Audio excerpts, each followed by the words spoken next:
very much for joining us. Um, so, just before we begin, we've served out a bit of a snack or snacks for you to enjoy and network. We will get started in the next 20 to 30 minutes. All of our keynote speakers and panelists are here. So, if you don't mind, you could please join us just outside of Antonello Room for a few snacks and a few drinks, get to know each other so that we can settle down for today's discussion. Thank you very much.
Lovely, lovely faces in the crowd. Lovely to see everyone.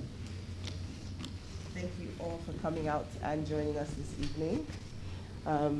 My name is Fiti Elu, and I'm a proud Sterling, and I'd like to welcome you all to the Sterling Leadership Series. With me is none other, I don't think.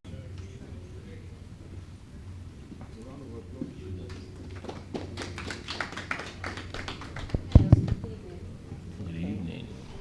Can we have another round of applause for Hafsat, please? Yes, thank you, thank you, thank you. Thank you so much. I'm honored to be in your midst today. So I have two spoken word pieces that I intend to render. This one I scribbled not too long, so I'll take it first, then I'll round off for the one I want to do proper. So this one is titled In This Story. In this story, I am savage. My heart is as stubborn as my hair, stubborn as my skin. I am illiterate. In this story, I had no civilization till it was handed to me, had no orientation till it was given to me. In this story, I had no sense of direction. See, in this story, I am what my authors say I am, and I am both antagonist and protagonist of my own myself. In this story, I am violent, primitive, aggressive, verbally abusive. I have no sovereignty, no dignity. In this story, I forever identify with slavery and poverty. In this story, I had no will, had no say, and today this story is materializing into my reality. But this story is not mine. See, this reality was built on fallacies.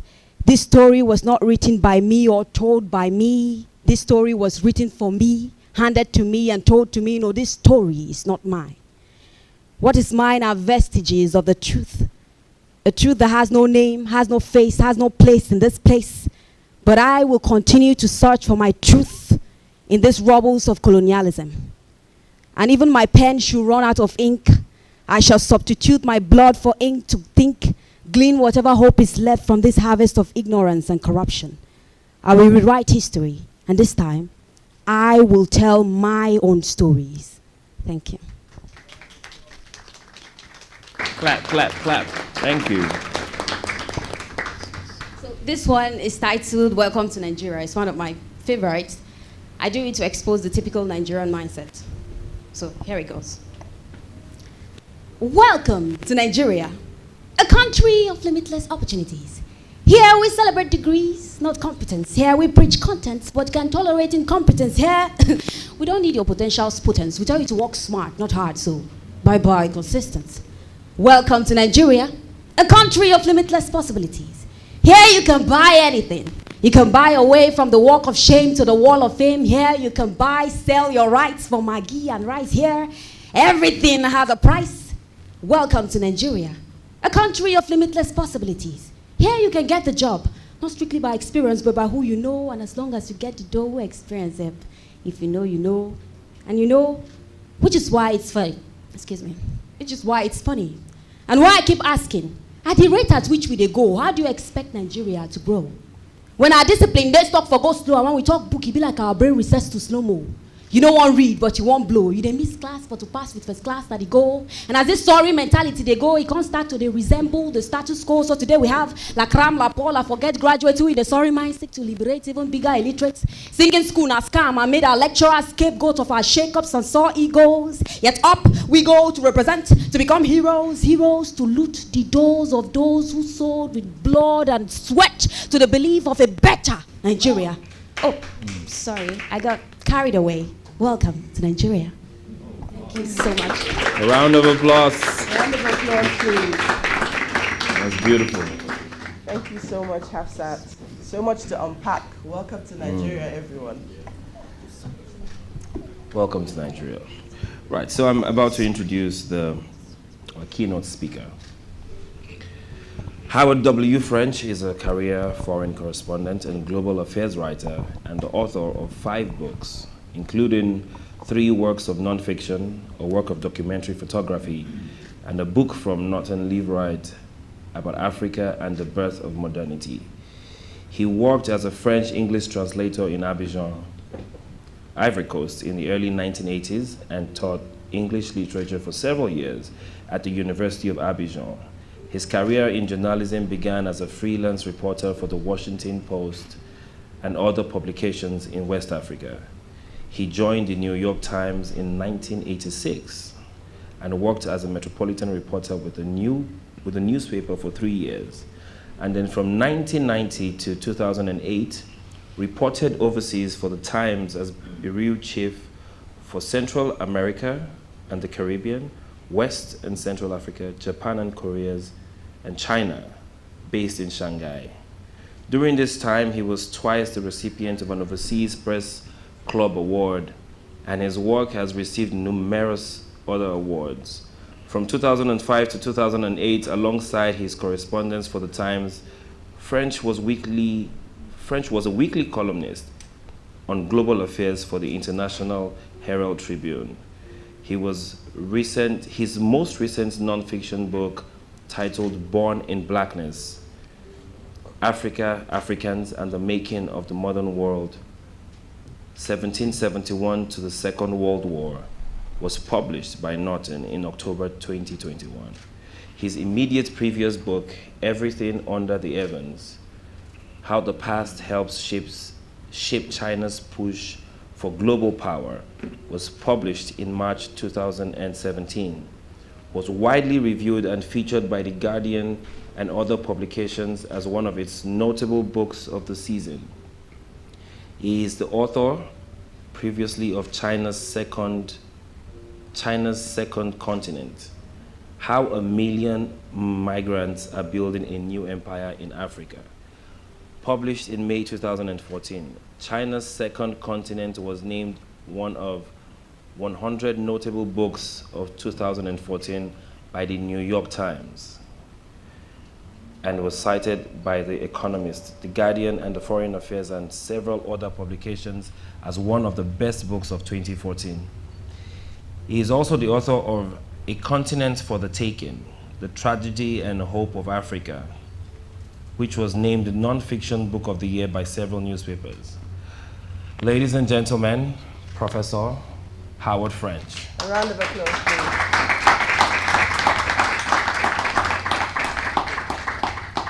Welcome, Dr. French. We would now like to present your speech.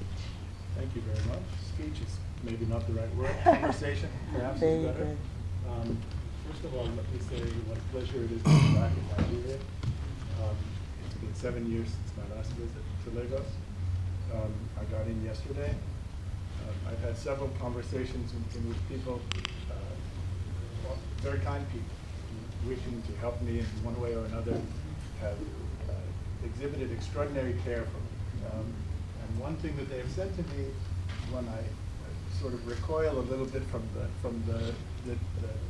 kind helpings that they've offered me is, but have you been to Nigeria before? I just assumed maybe you've never come here before. Let me disabuse you of that. I first came to Nigeria in 1977, my first trip. And in the 80s, when I was a correspondent in West Africa for the New York Times, spent a great deal of time here. I've tried to get back often since then. So this is actually the longest time I think it has been since I visited Nigeria, since I started coming to Nigeria. So it's really a great, great pleasure to be here. And there's a specific reason for that, which is other than my personal love for the country, which relates to the topic of my book, the sort of overall theme of my book, which I'm going to discuss, Born in Blackness, and that is that Nigeria is probably above and beyond any other country in Africa, the real fountainhead of the Atlantic world. And as fountainhead of the Atlantic world, cornerstone of the Atlantic world, it is the rock upon which, or the biggest rock upon which this thing which I have called modernity was built. During the very generous introduction, it was said that I would be speaking about the things that Africa has given to the world. They are too many to enumerate, but the single most important thing that Africa has given to the world, which I contend in my book and which is contained in the title of the book, is modernity itself. And so in the conversations I had before you all entered the room, and before we got underway, my hostess expressed surprise that I would be telling this history for Africans, and I said, no, this is also my history. This is, in fact, I'm the descendant of slaves on both sides of my family in the United States, and I don't know that they come from Nigeria. I don't have the details about what particular place they came from. That's not particularly important for this conversation, but let's imagine that was not my background. Modernity was a gift to all people, a gift extracted with violence, a gift which was taken from Africa through constraint and imposition, but a gift nonetheless that lifted all of us and transported all of us at every corner of the Atlantic world and beyond into this new place called modernity. And I'll speak to what that means briefly in a few minutes. But I think before I do that, I should begin by saying, for those of you who are not familiar with the book, just a few words about what it's about and what led me down this path. As it was explained during the introduction, I've spent previous time in my career working happily and with a great deal of fulfillment in other parts of the world as well, and most notably China, about which I've written a couple of other books. And as I was working on my last book prior to the present one, I was doing a lot of archival research about the 15th century. And I discovered in the course of that archival research, trying to understand how Europeans first came to grips with China in the modern era. And I'll talk about what the modern era means in a moment. But trying to come to grips with how understand how Europeans came to grips with China in that period, meaning the 1500s, I came across archival records which showed that Portuguese explorers had spent the better part of that century, the 15th century, intensely engaged with Africa, lingering at length in Africa, totally invested in trying to build connections with Africa. This is prior to the Atlantic slave trade. And this rocks me, intellectually speaking, because although I think I'm a generally well-educated and pretty well-read person, this is not the history that I had been taught. The history that I had been taught about the era under discussion right now, this 15th century, was that the most important events of that century, the things around which the mythic narrative of the age of exploration are centered, concerned only a European desire to connect with East Asia, or with Asia broadly. That the Europeans were completely obsessed with the idea that the key to their wealth and to their development and prosperity lay in establishing connections to Asia. And that Africa, as the Europeans began to develop the means to explore the world by sea at greater and greater distances, that Africa simply represented an obstacle. That the only thing that concerned them about Africa was how to get around it. That there was nothing inherently of interest in Africa to preoccupy them. That there was no reason in particular to be interested in Africa.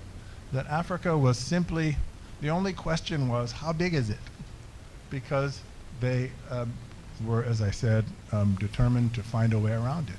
And so this is the sort of bare bones essence, if you will, of the starting point of the narrative of the age of exploration.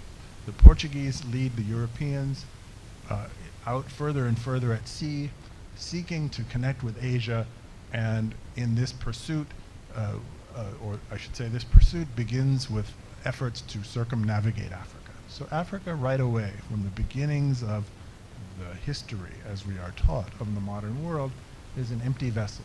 It's a place, it's an inert place, a place without achievement, a place without any kind of substantial wealth or civilizational development, and therefore a place without interest to Europeans. So when I discovered the Portuguese archives, the archives of things written by the Portuguese, beginning in the 1430s and 40s and extending all the way to the end of that century, which were in direct contradiction of that narrative, I figured that as the moment I finished that last book, I had to turn my attentions to this the project that led me to the writing of this book. And the sort of starting point of that story is tracing the footsteps of those Portuguese narratives and understanding why it is that they were not, in fact, so hell-bent in the 15th century to connect with East Asia, but in fact with Africa. And what drove this interest of theirs, and what did they discover along the way as they, in fact, forged these connections with Africa. And I'll share a bit of that story with you in a moment.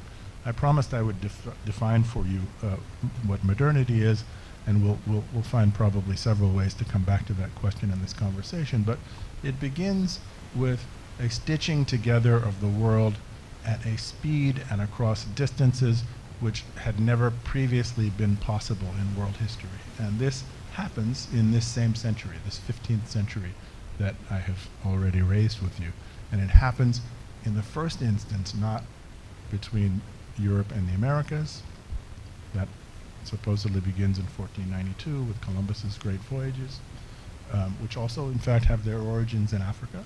It doesn't happen with the connection with Asia, which is presented as the centerpiece of Europe's interest, which also occurs at the end of the 15th century. It starts in Africa with Africa in the 1430s and 40s. And the reason it starts there is a history that I must take you back to the previous century, meaning the 14th century, in order to explain.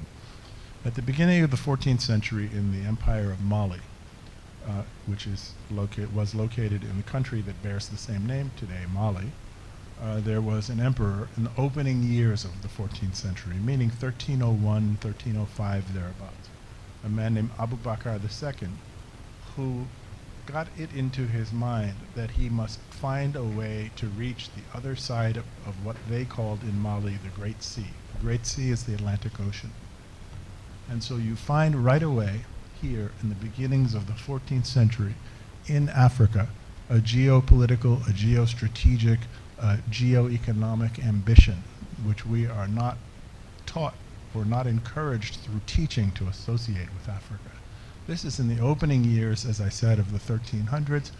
Mali is the world's greatest source, at least in its hemisphere, known source of gold. Mali had been the source of the gold that had powered the rise of Islam in the Arabic world beginning in the 700s. Mali had been the major source of gold for Western Europe, but that gold always arrived to those other, well, at least to Western Europe, via a Sahelian trade that crossed into Europe via North African countries like Morocco. Okay, so in 1301, Abu Bakr II, whose empire's gold had always transited the Sahara through the North African empires and into Europe or beyond, wanted to find ways to knock the middleman out of his business. And since the middlemen of the North Africa took, as middlemen tend to do, large cuts of the profits, Abu Bakr II was looking for other ways of connecting with other markets where he could control, or his empire could control, the gold trade and not have to surrender huge margins to middlemen. And this is the origin of his idea that we should venture out at sea and see if we can discover lands and peoples and civilizations on the far side of the Atlantic Ocean.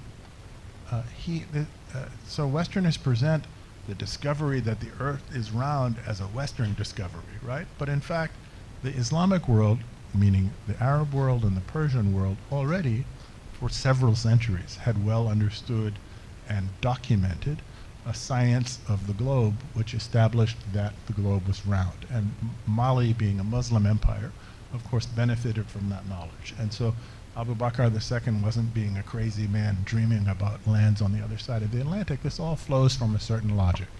Anyway, to speed the story up, he organizes an ocean expedition, sends out a large number of ships. Most of them never return. The leader of the expedition returns, and he comes back to the kingdom, and he explains to Abu Bakr II the disaster that the expedition met with at sea. when ocean currents converging from opposite directions very violently had sunk most of the boats.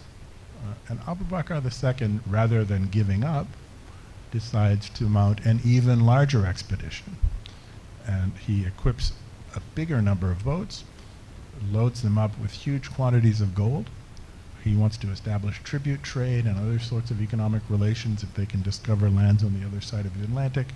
And he is never seen again. The emperor himself sets out at the head of the expedition. We can only surmise what may have happened, but the most ready explanation is that just like the previous expedition, his had met with violent seas and catastrophe. Okay, so a couple of decades later, his successor, a successor of his, a man that some of you may know by name, Mansa Musa, sets off across the Sahel to Cairo and to Mecca on pilgrimage, and stops in Cairo at the time of the Mamluk Empire, 1424. Mansa Musa has a caravan said to have been as many as 60,000 people, carrying 18 tons of pure gold. Mansa Musa has, I argue in my book, a very similar economic design in mind. He wishes to cut the middlemen of North Africa out, to establish Mali as a major player in the world of the Eastern Mediterranean and beyond, and as a power in the Islamic world. And he begins to distribute in acts of patronage this incredible amount of gold. No one has ever seen this amount of gold before in the possession of a single individual, and he's giving it out for free. He's visiting local authorities, local religious leaders, and making gifts of pure gold to people. We know of Abu Bakr II's efforts to explore the sea because Mansa Musa in 1325, in an audience he gives to the governor of Cairo from the Mamluk dynasty, Mansa Musa himself recounts the story of Abu Bakr II and the disaster at sea. And so we have written records of that period which testify to this history, none of which tends to get taught anywhere in the West, or in fact probably in Africa. This is largely overlooked in the way we learn the history of this era.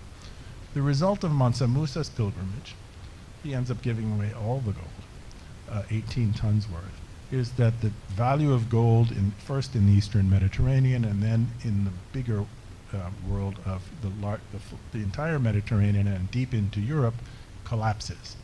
And the round number we're given for this economic event is that for at least a decade, the value of gold in global markets, in world markets of that era, has fallen to unheard of low levels because so much of it is in circulation so suddenly. Gold becomes worth much less than silver. Typically, gold is worth, historically speaking, 10 times more than silver by weight. Okay, so this is the origin, this is the spark that sets the Europeans off on their quest not to discover a way to East Asia or to Asia in general, but to connect with Africa. And this spark is lit most importantly in the minds of the Portuguese, who in the early decades of the 15th century, meaning the century after these great diplomatic and exploratory bids by Abu Bakr and Mansa Musa, a Portuguese leader, the Crown Prince, a man who came to be known to history as Henry the Navigator, gets into his mind that he must, as a matter of priority for his nation, establish economic ties with Africa. Portugal is cut off from, Portugal is a new kingdom, and it's cut off from the rest of the main sources of wealth in Europe at the time because it sits on the western side of the Iberian Peninsula. It doesn't have a window onto the Mediterranean. The Mediterranean is an incredibly important source of trade for all of southern Europe, but Portugal doesn't have access to that because it only fronts the Atlantic. And so the Portuguese had a special incentive to discover other kinds of trade. And Henry the Navigator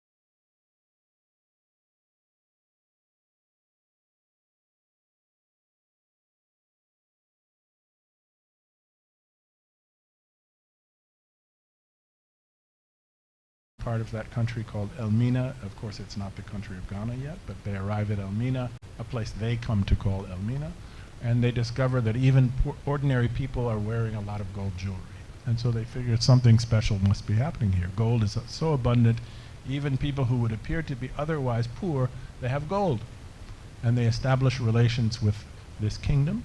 It's a small minor kingdom in western Ghana, and end up building a major fort there. This is the first fortified outpost that Europe built anywhere in the tropical world. Anywhere. Nowhere else before this in West Africa.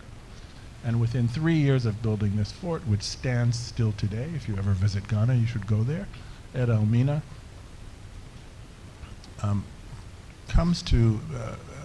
begins to provide gold in trade, not through conquest, but in trade with these local people of such quality that within 3 years, 1/3 of the entire income of the Kingdom of Portugal derived from trade with Ghana in gold, which is to give you a sense of the scale. The Portuguese named their national treasury, which sat in the palace of the king, the House of Guinea. Guinea was the name, the generic name that Portugal used to describe all of so-called sub-Saharan Africa.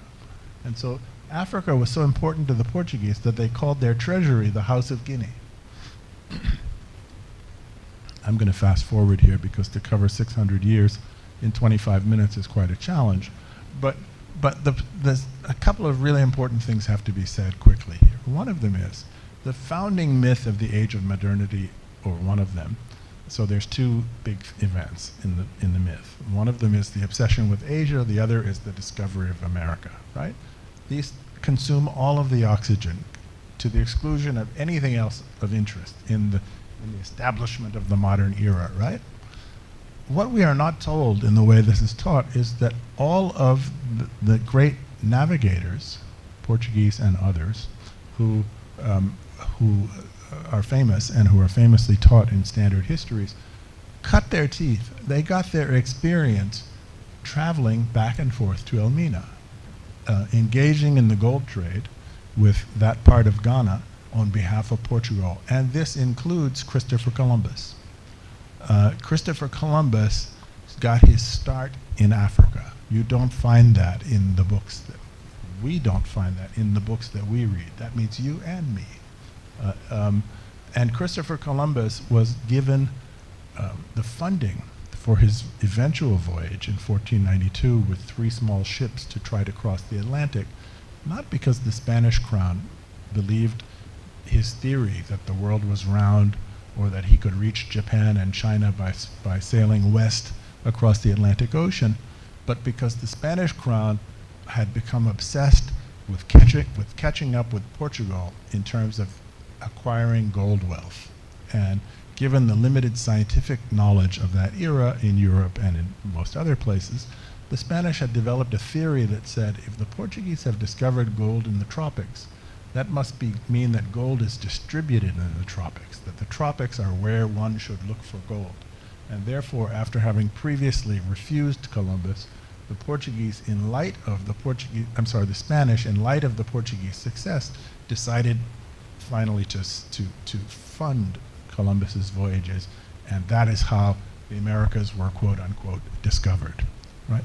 So around the same time, the Portuguese, also believing that gold must be distributed in the tropics, are spending several decades prior to trying to reach to reach Asia, exploring Africa. And as they explored Africa, looking for more gold, because they believed again gold is a tropical thing, they discover the island of Sao Tome, which, as you in Nigeria will know, is not far from the coast of eastern Nigeria and not far from the coast of other parts of Central Africa like Gabon or Congo, right? When the Portuguese arrive in Sao Tome, just a couple of years after they discovered gold in Elmina, they find an island that is uninhabited, that is mountainous. It sits right on the equator. It's volcanic, the soils are incredibly rich, and it's rain-fed, because if you're an equatorial place, you have seasonal rains. And the Portuguese had just then gotten into the business further to the north in the Atlantic, in places like Madeira and the Canary Islands, to commercially produce sugar. And sugar becomes the most important motor of history that the world would know for the next 300 years. Sugar had never been cultivated commercially by Europeans prior to this era. It came from places like New Guinea, in an entirely different part of the world, and had spent several centuries slowly moving its way west through Asia, through the Arab world, and finally into the Mediterranean.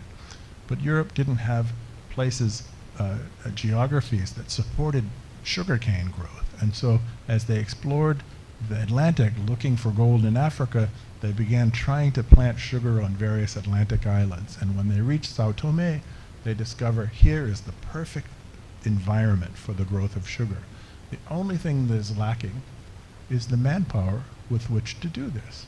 Sugar has been associated, this is a surprising fact, but sugar has been, throughout its history, sugarcane cultivation, even today, in today's world, even in the United States, is associated with either slavery, with imprisonment, or with forced or constrained labor of one kind or another. And that is because to cultivate sugarcane is an unusually brutal enterprise. It must be grown in muddy soils, constantly rain-fed, in tropical environments, meaning there are infestation of lots of insects, mosquitoes bearing diseases and the like, and sugar must be planted very densely together.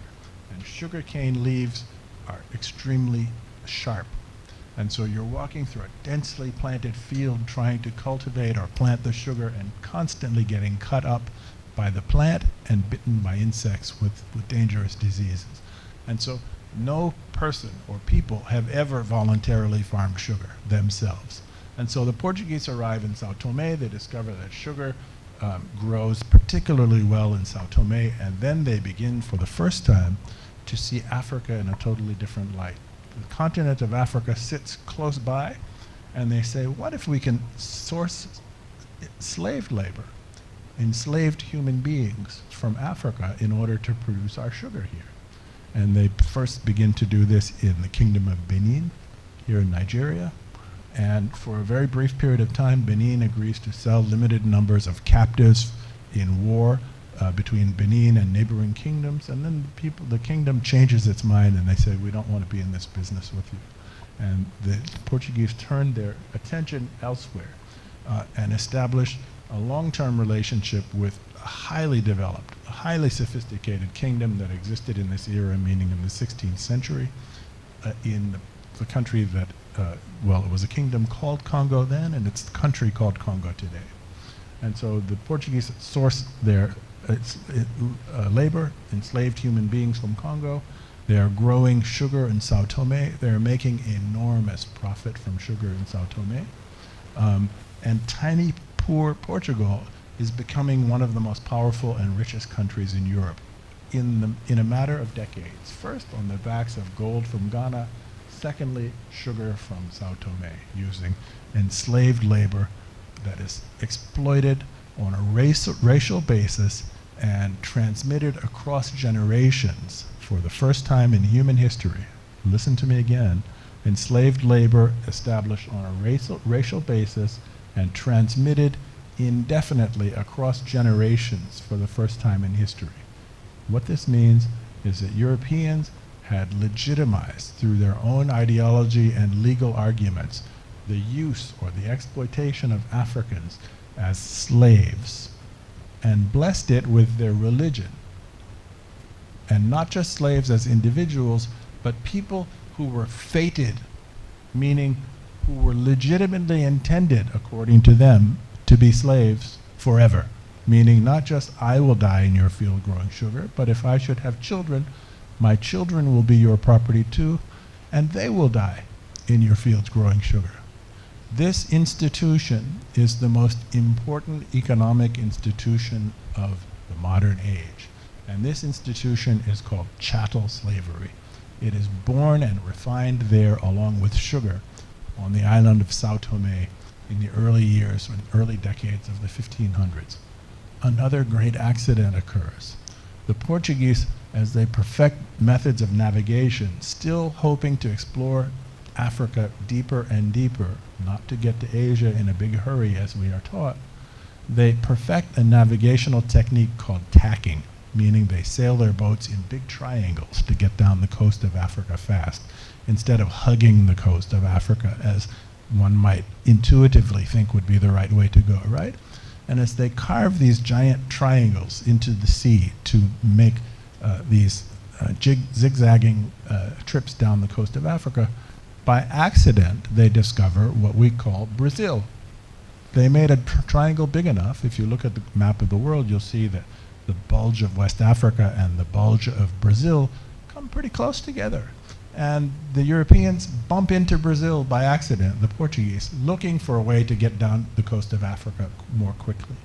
And in Brazil, they discover an ecosystem and soils that are very similar to Sao Tome. The only difference being Brazil is 100,000 times bigger than Sao Tome. Sao Tome is a little tiny island. Brazil is practically a continent, right?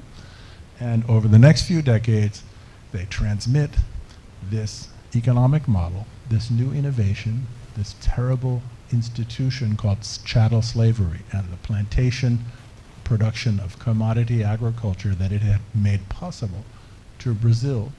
And by the later decades of the 1500s, meaning roughly from about 1570, they have replaced the use of native populations as slaves entirely with the population of West Africans. And over the course of those decades, meaning from the 1570s until the end of that century, the Portuguese make more money in the production of sugar using the institution of chattel slavery than Spain earned in its much more famous conquests in the Americas. Spain conquered Mexico, Spain conquered the Incas in South America, and they carried off tons of gold and silver, which they captured from these civilizations. I don't know what you're taught in your history books, and I mean that sincerely, but these are stories told as great adventures in the history books that are common still in my country. As they occupy that space in the history books, they leave no space for the real economic story, which was that Europe is making more money from sugar through the institution of chattel slavery than the Europeans have gained even in their conquest and plunder of gold and silver. In 1630, this institution of chattel slavery for the production of commodity agriculture, namely sugar again, transits into the Caribbean. The English, it's still England. Britain hasn't been formed yet. In 1630, takes over the island of Barbados, which, like Sao Tome, was not occupied at the time, and they copy the Portuguese, and they institute chattel slavery for the purpose of producing sugar there on a large scale, on incredibly productive plantations, incredibly wealth-bearing plantations. And England, over the course of the next few decades, again, on the small island of Barbados, a place that is, I'm going to have to use, American geography to explain this, but Barbados is 1/3 the size of the city of Los Angeles. That's how much its surface area measures, right? It's 1/6 the size of a place in New York called Long Island. I don't know how big Lagos is. Actually, I do know how big Lagos is from experience, but not in numbers, right? It's certainly smaller than Lagos, right? In the course of 3 decades, from 1630 till 3 decades hence, just in that span of time, the English make more money from sugar in Barbados using this terrible institution of chattel slavery than the Spanish had made carting off gold through plunder throughout the Americas, okay? We're not taught these things. What happens, moreover, in Europe is that the wealth extracted, and this gets at another aspect of the modernity that I talk about in the title. What happens, moreover, is that through sugar, and through the wealth extracted from human beings enslaved for the purposes of commodity production, Europe starts to become transformed. Life in Europe becomes transformed dramatically. I give the data for the rapid and astonishing rise in sugar consumption in Europe over that period, starting in the 17th century and into the 18th and 19th centuries. Almost logarithmic increase in numbers of sugar consumption. That might seem like an extraneous fact to you, but sugar transforms not only the economy of Europe because of the wealth that was obtained. All of the big Western European sea-fronting nations end up getting in this race for control over African bodies because of how much wealth could be obtained from it. But things begin to happen in Europe that are extraordinarily important and are never spoken about in the history books. First of all, English people know they, in Europe at the time, and I mean to cast no aspersion, this was true pretty much everywhere, they had no real theory of germs yet and no deep understanding of hygiene. And they had no safe, sure water supply. And so during the daytime, Europeans, English people and other Europeans drank alcoholic beverages because alcoholic beverages would not give you dysentery. When sugar comes, and with it other slave products like coffee and cocoa, now they're making hot beverages and drinking the hot beverages in the daytime. And as a result of these hot beverages, Europeans are no longer suffering from the lethargy that drinking ale in the daytime produces. This sets off an extraordinary explosion of productivity in terms of work and in terms of the intellectual life of Europe. It provides for the spark that I argue that is in fact the proximate cause of the birth of democracy in England, a story you will never see attributed to Africans or to people taken from Africa. And it goes like this. In 1650, in Oxford, the first coffee shop that we know of is opened. Coffee comes from slave labor in the Caribbean. That was its origin in Europe. People like to drink sugar. They discover all of a sudden some lucky businessman opens a coffee shop and there's sugar there, and someone discovers for the first time you put a lot of sugar in coffee, people will come, right? Very quickly this spreads to London, and in a remarkably short period of time, in the space of a decade, there's in effect a coffee shop on every corner in London. And people are sitting around drinking coffee and smoking cigarettes, another stimulant, by the way, another product delivered via slave labor, via African bodies. People are sitting around for great lengths of time in coffee shops, not drunk, having lively conversations about the affairs of the day. This is the birth of a concept of citizenship which had never existed before. English people, via these stimulants, via their prolonged encounters with each other around lively conversation, talking about the events of the day, develop a concept of rights, of us as individuals having the right to know what is happening in Parliament, having a right to know what is happening in neighboring countries, having a right to know what is happening with our taxes, having a right to know about how the succession of the king or queen is going to take place. This is a sense of rights that grows up around these coffee shops for the first time, and something else is born that is key to democracy in this era, and that is the newspaper. Some clever entrepreneur, again, discovers the idea that if you have patrons of coffee shops sitting around for hours drinking stimulants and not getting drunk and having lively discussions about the affairs of the day and wanting information, if I can print reasonably accurate or fast information on what they used to call a broadsheet, I can sell this and make a lot of money. This birth of the newspaper flows directly from the exploitation of people in this part of the world where we sit. And these are foundation stones for the birth of democracy and a sense of citizenship which nowhere do we see associated with Africa. I'm going to try to wrap up because I was told I should speak for I have more time? Okay. So I will move to a slightly different part of my topic. I could go on and on about legal and political developments in Europe, but there are so many other things to say. I'm going to move the story back to the Western Hemisphere and talk about how the transmission of these economic institutions built around this terrible innovation of chattel slavery transformed the part of the world that I come from, right? So enslavement of Africans becomes the basis of economic life in Barbados, as I said, which the English took over in 1630. The French then become interested in how do we keep up. Hold on to this notion. There's an idea of keeping up that is driving this whole story. The Portuguese discover gold in Africa. The Spanish want to keep up. We can't let them get all the gold in Africa, okay? The Portuguese then move from Sao Tome to Brazil. Brazil is enormous. The Spanish, again, become obsessed with keeping up. They say, we have to go conquer people in America. We have to capture as much territory as we can. The English, they're really latecomers, relatively speaking, in this period. They said, we have to get our hands on some of this wealth, too.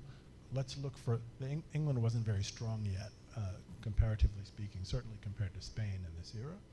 Spain was already occupying the big islands of the Caribbean, places like Cuba and the island where Haiti, an island called Hispaniola, where Haiti is located now, and Jamaica. The Spanish used to control Jamaica.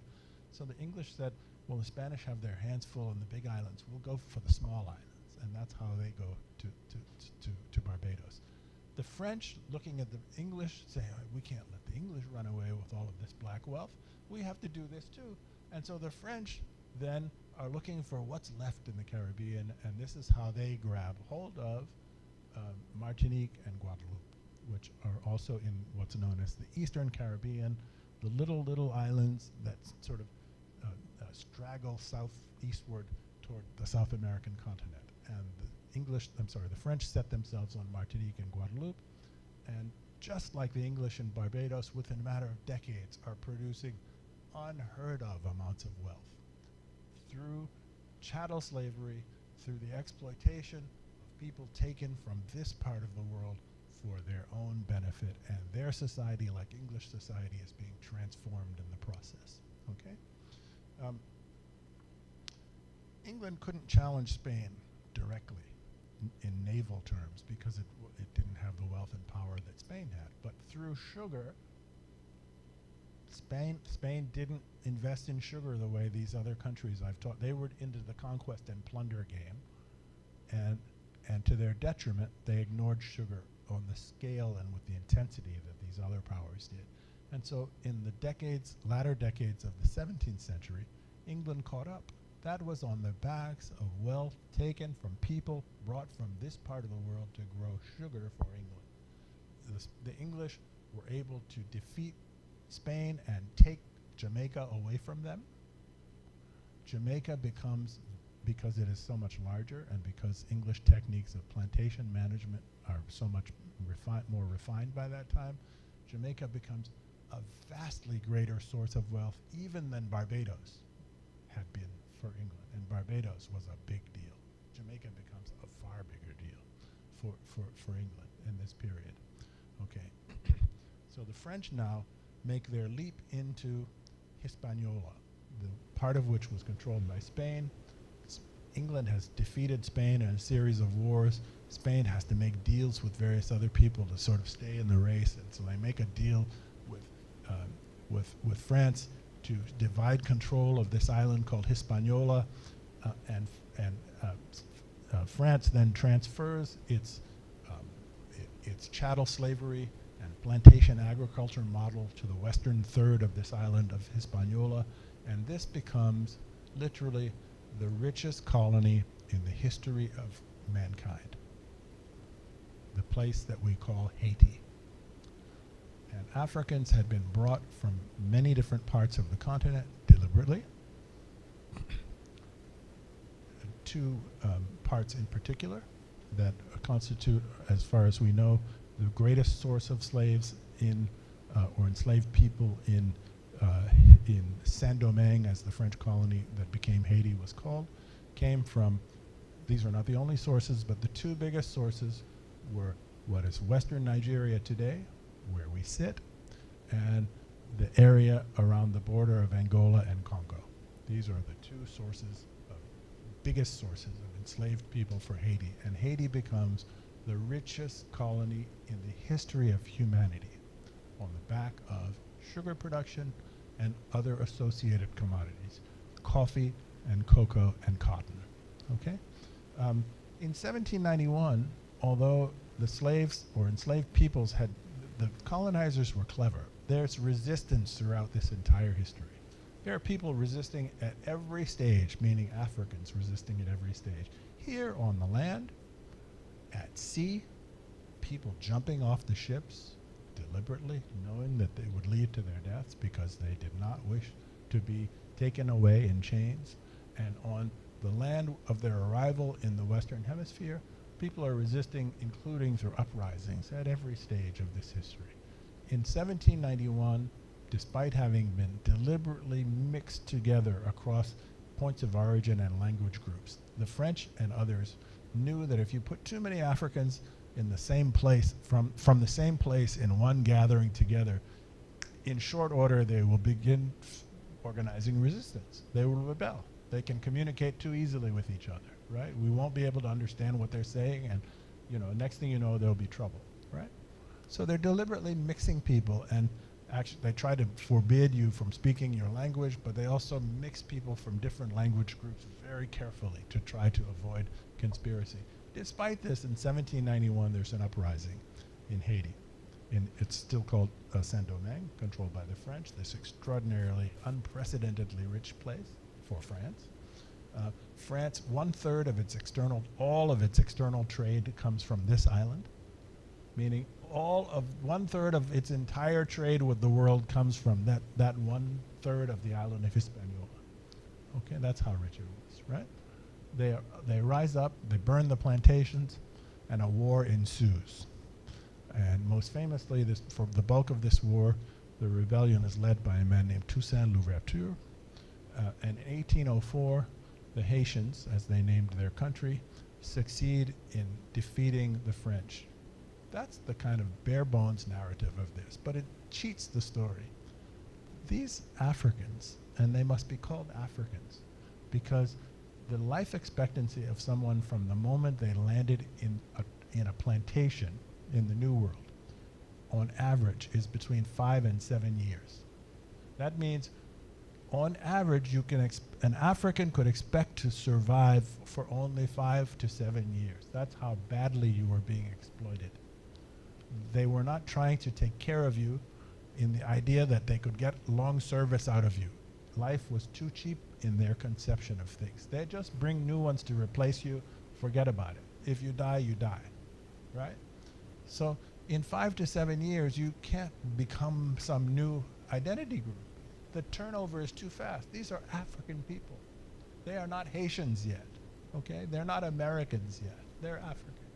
In 1791, they rise up against the French, and under Toussaint Louverture, they begin a string of victories which really must be emphasized because of the nature of the achievement here. It's just mind-boggling.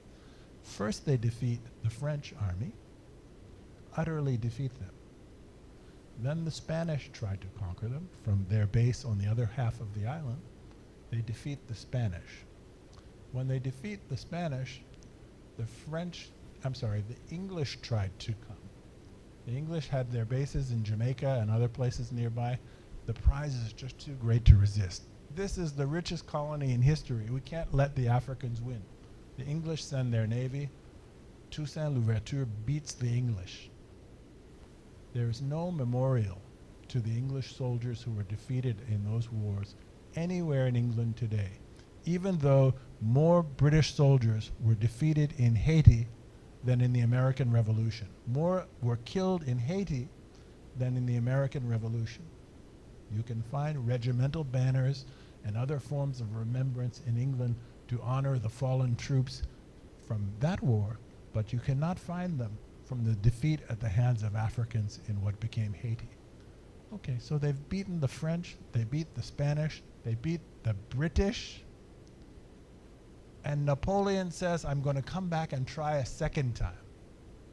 And he sent the largest naval expedition in his country's history all the way across the Atlantic to try to defeat the Africans. And you know what happened. The Africans won. Napoleon was defeated. They have beaten the three great imperial armies of the modern era, and one of them, France, they have beaten them twice. In 1804, Haiti declares its independence, and in its founding document, its constitution, it establishes the fullest implementation of the Enlightenment, this thing which we are told is European. They established the fullest realization or implementation of the Enlightenment than we have ever seen up to that point in world history. They say no person may be held a slave by any other person. No person may be discriminated against race, on the basis of race, by any other person. All races, including the white race, they've been through all they've been through, and they even provide this protection to white people. People of every race must be treated equal. This is in their founding document. Okay, the country I'm from, the United States, doesn't finish doing that until my lifetime. I mean, the legal establishment of equality. The actual establishment of equality we're still struggling with. But legally, it takes well into the next century, my lifetime, before the United States catches up. But we don't learn this when we're taught the history of the Enlightenment or the history of rights progress in the world. These are taught to us as the fruits of Europe, as of European developments, or this sort of grab bag word as Western things, right? This happens in Haiti in 1804. The Western world is determined that the fever of freedom among black people who have been put to work and exploited as chattel. Chattel is the same Latin word as cattle.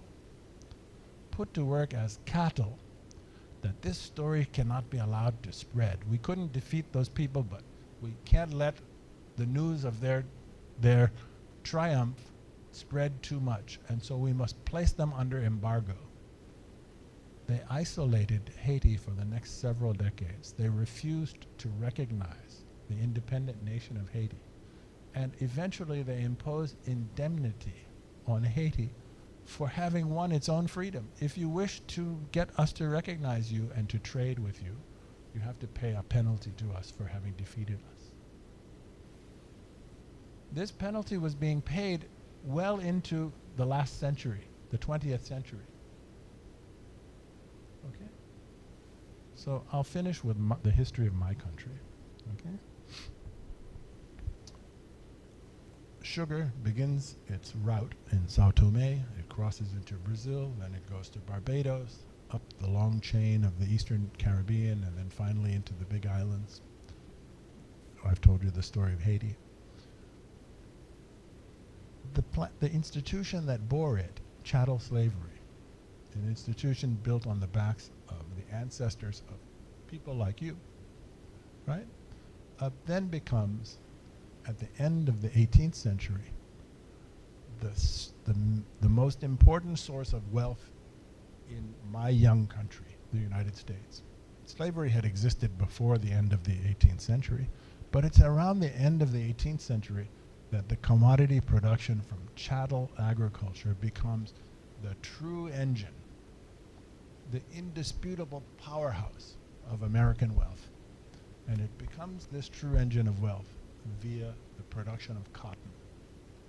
In 1790, the United States produced only a few thousand bales. Bale is a kind of out-of-date measurement of weight, right?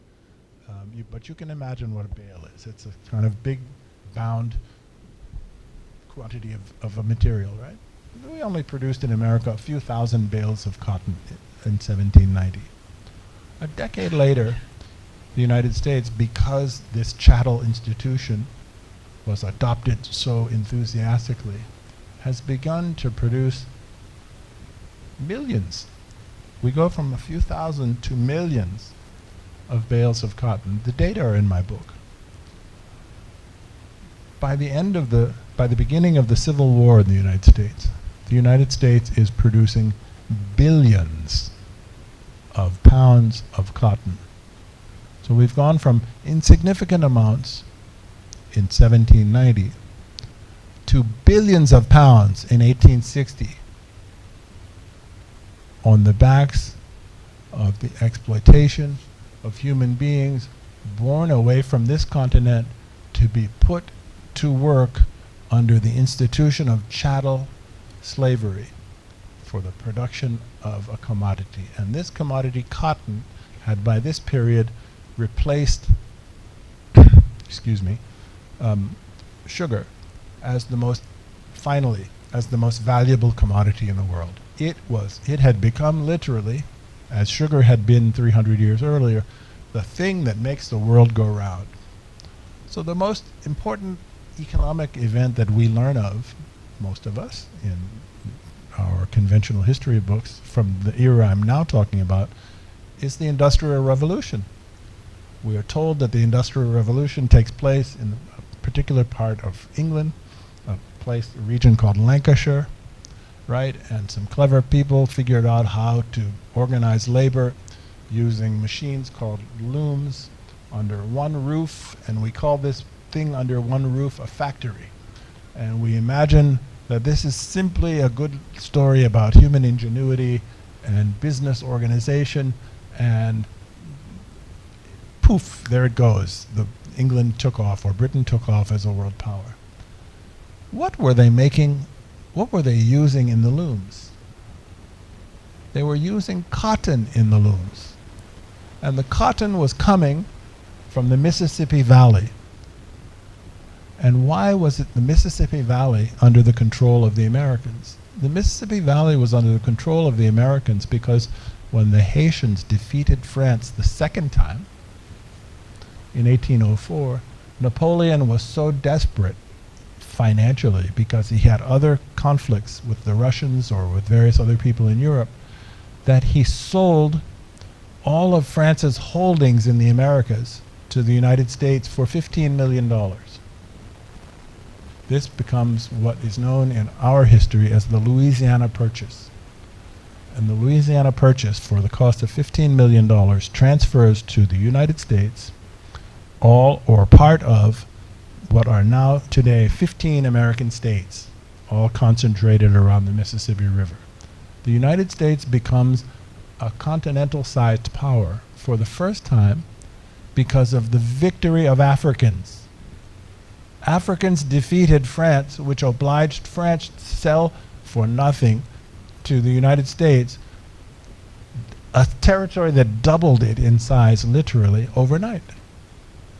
And this opened up the Mississippi Valley for the United States to the cultivation of cotton and to the transplanting of this institution, this terrible innovation, chattel agriculture, into the Mississippi Valley, and the use on a large scale of the descendants of people like my audience here in this room today for the production of a commodity at enormous profits for the people who organized it. The American economy, we are not taught this in my country, becomes an expression of the cotton industry.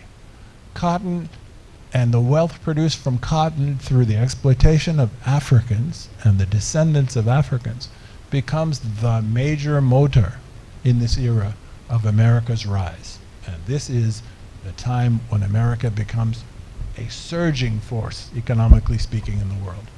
Cotton, built or produced on the backs of this forced labor through chattel slavery, is the sine qua non ingredient of the Industrial Revolution.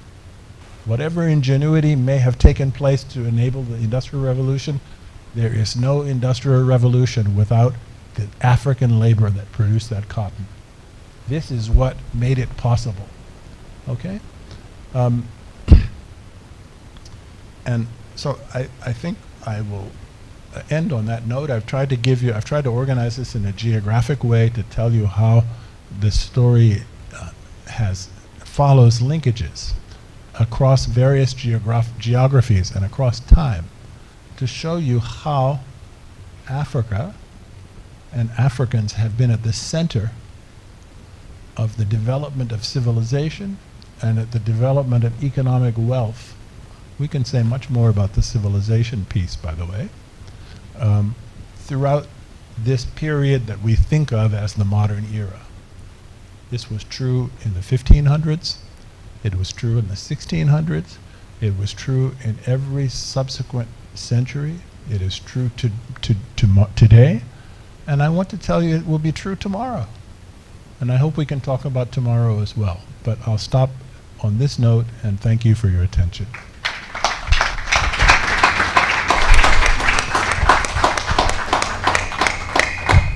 Wow.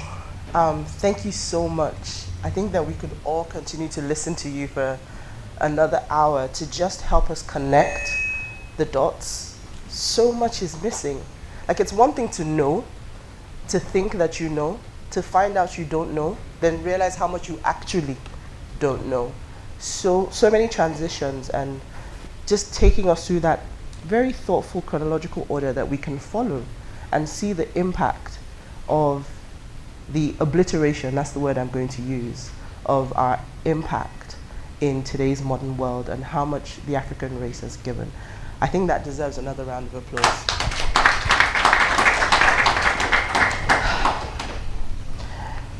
I almost want to ask what your motivation is for telling this story, but I think that you've already given us some insight into your connection to Africa.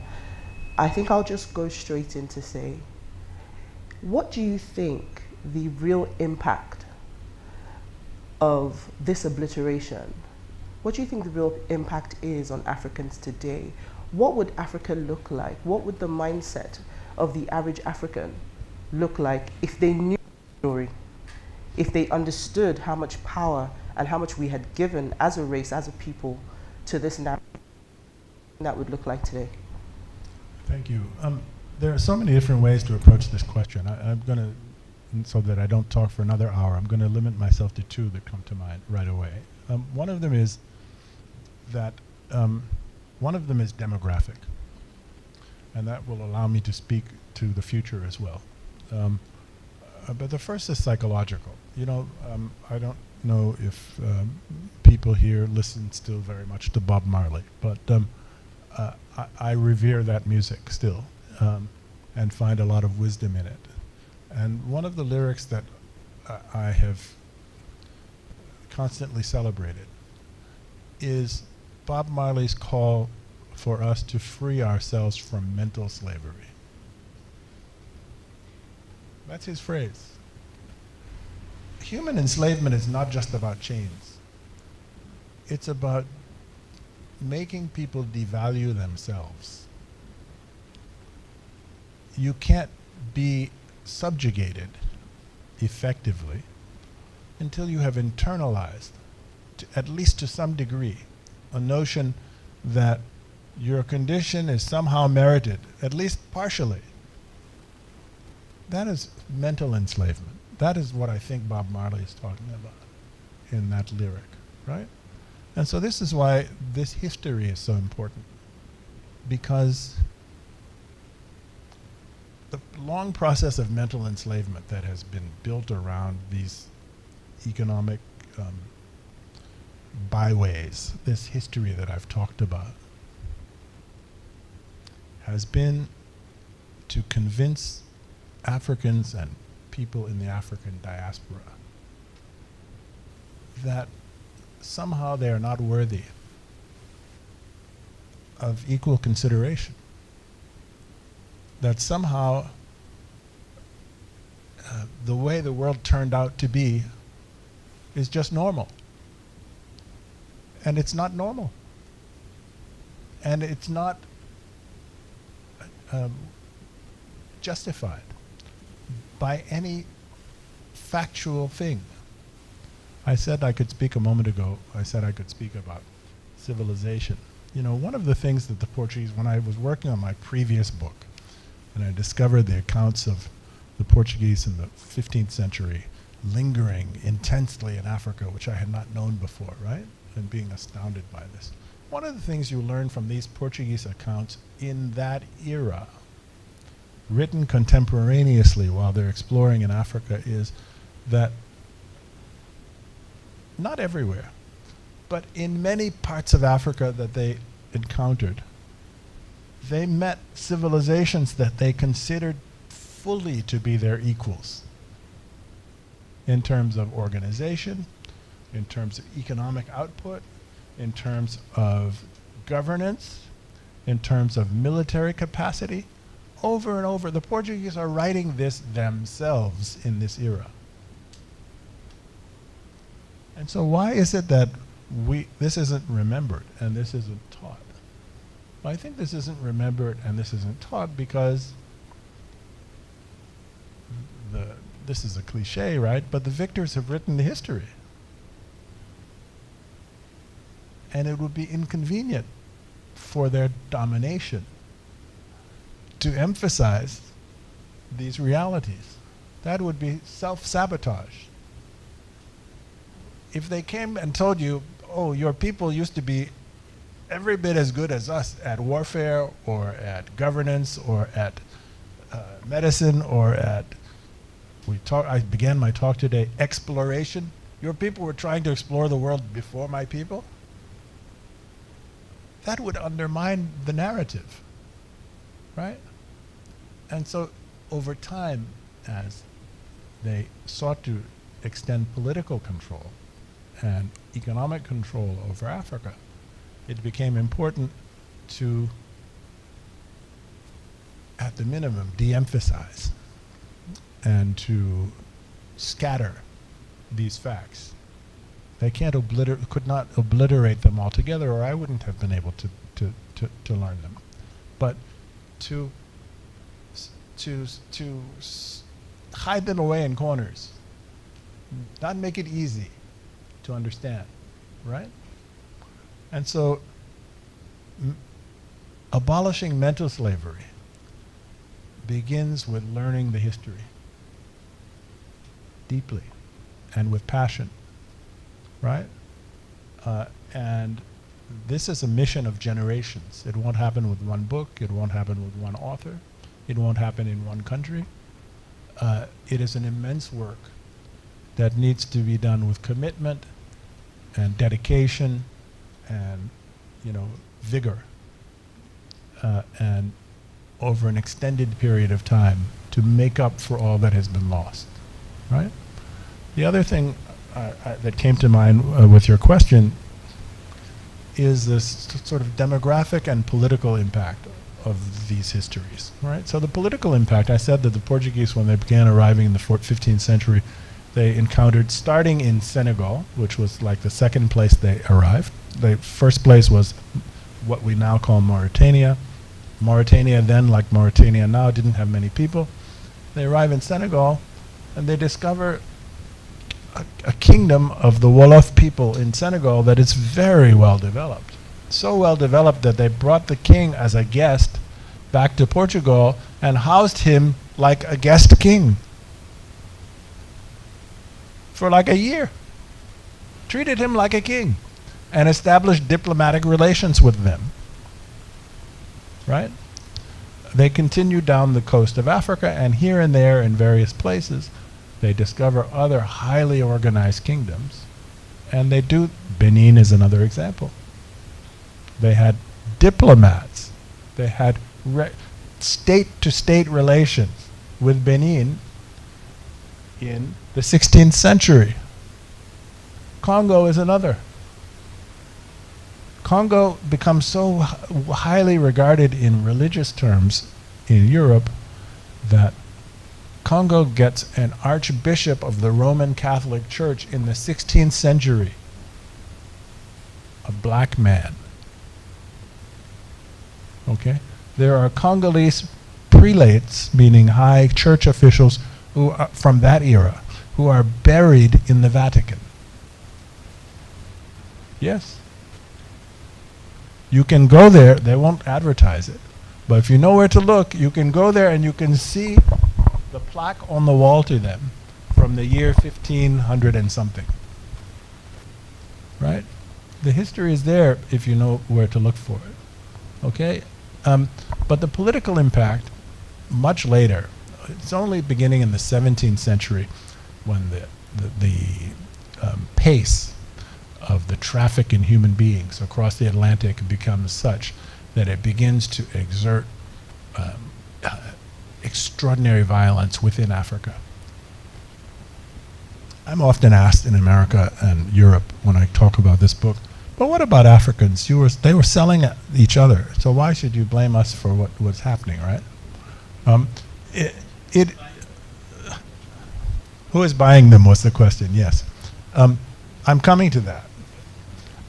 It is true, if you wish to be very crude and simple about it, that Europeans in general were not coming and conquering anyone to take away the slaves. In fact, they didn't have the ability to do that because the organized societies in Africa had the means to defend themselves quite adequately, right?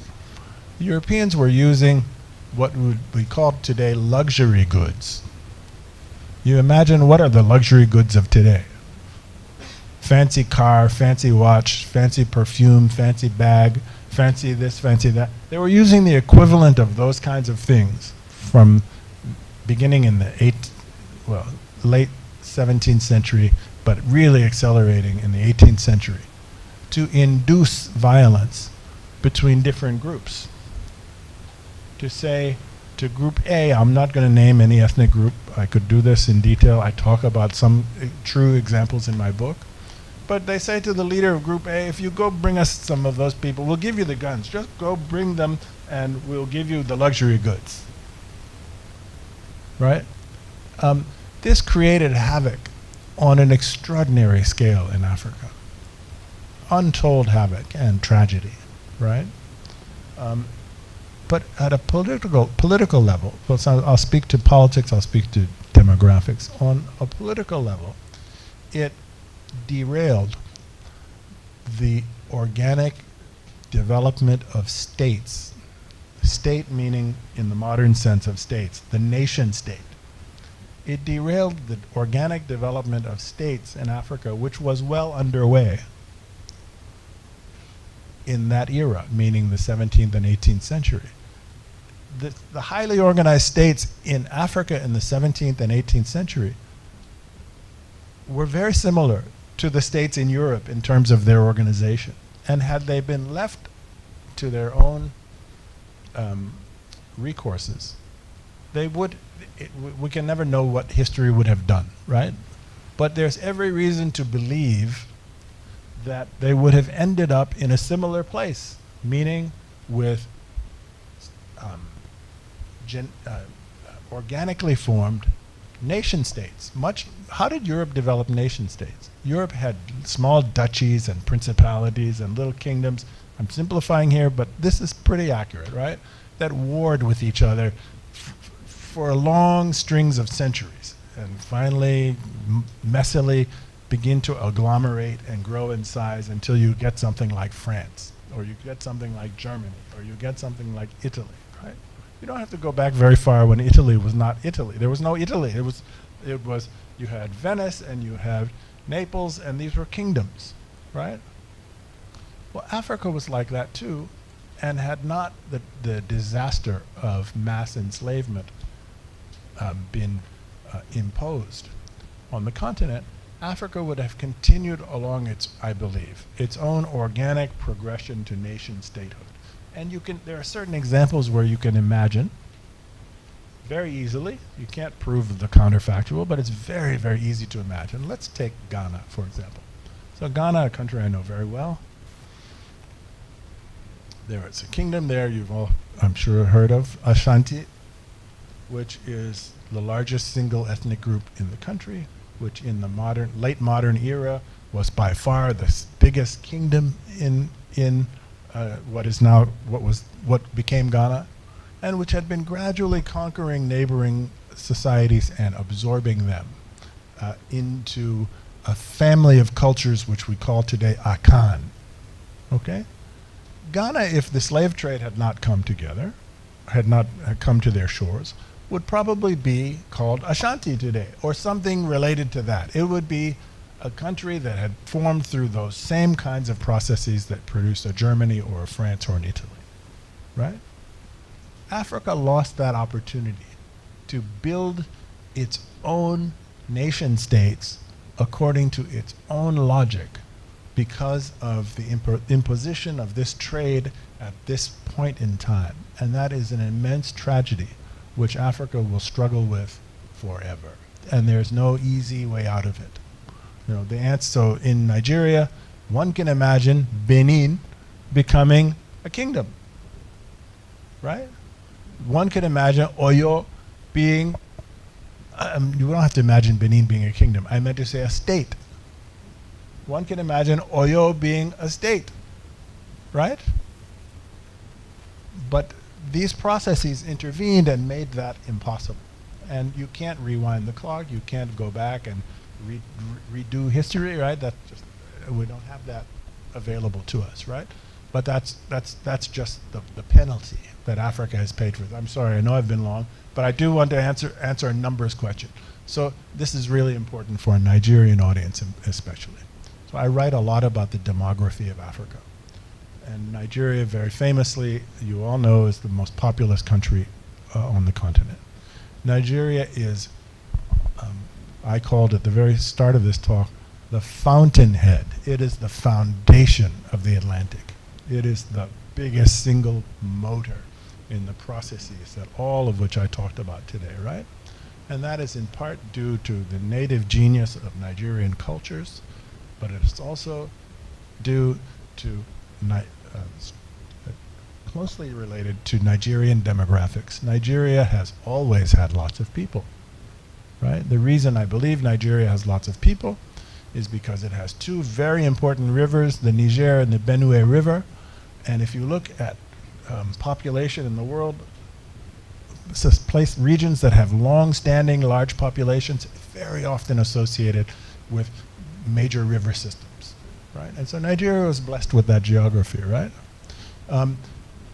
Most of Africa was hit in a demographic way, West and Central Africa, the sort of head regions of the enslavement, right?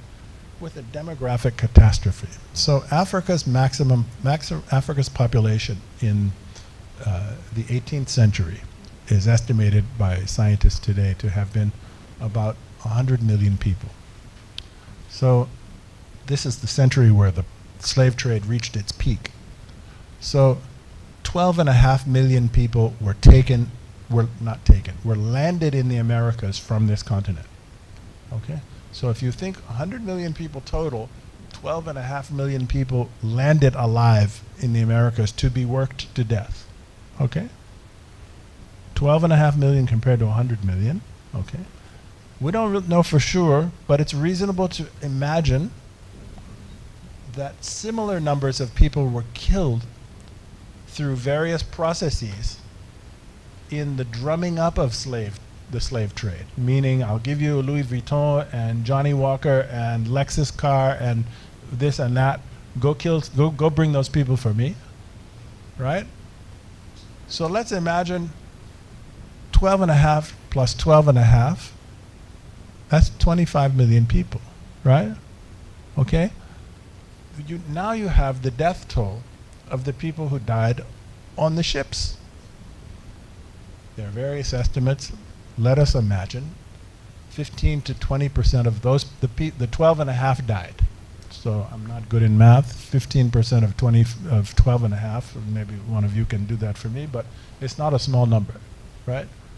So the population of Africa is 100 million people at its peak in the 18th century. We're talking about getting toward 30 million people taken away, 30 million lives destroyed for Africa. And these are not just random lives. The people who were the focus of the slave trade were people who were in the primes of their life. This is the most productive people, the strongest and healthiest people. That was the focus.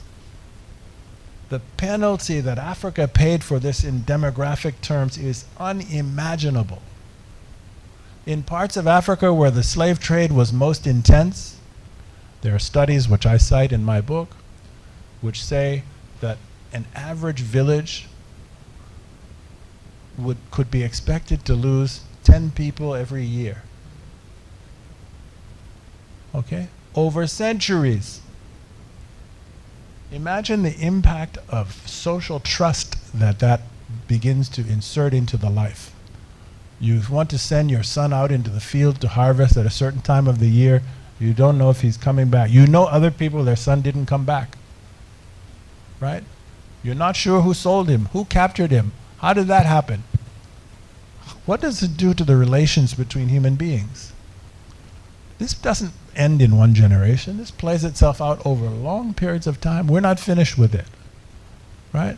And so when you hear the stories today, as you are likely to hear already and begin hearing more and more of, oh, the world must be very careful. Africans are becoming so populous. There are so many Africans.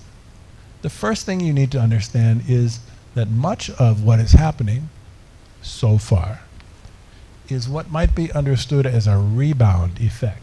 Africa is only now beginning to catch up with where it might have been population-wise had all of these things not happened over the last 400 years, right? This doesn't mean that, I'm not here to tell Africans what to do, right? But this doesn't mean that demography is not an important question and that population is not an important question. I'm not trying to tell you that. But be careful how you understand the way this message does or does not incorporate considerations of history. This is not unrelated to history. History is very much a part of this story.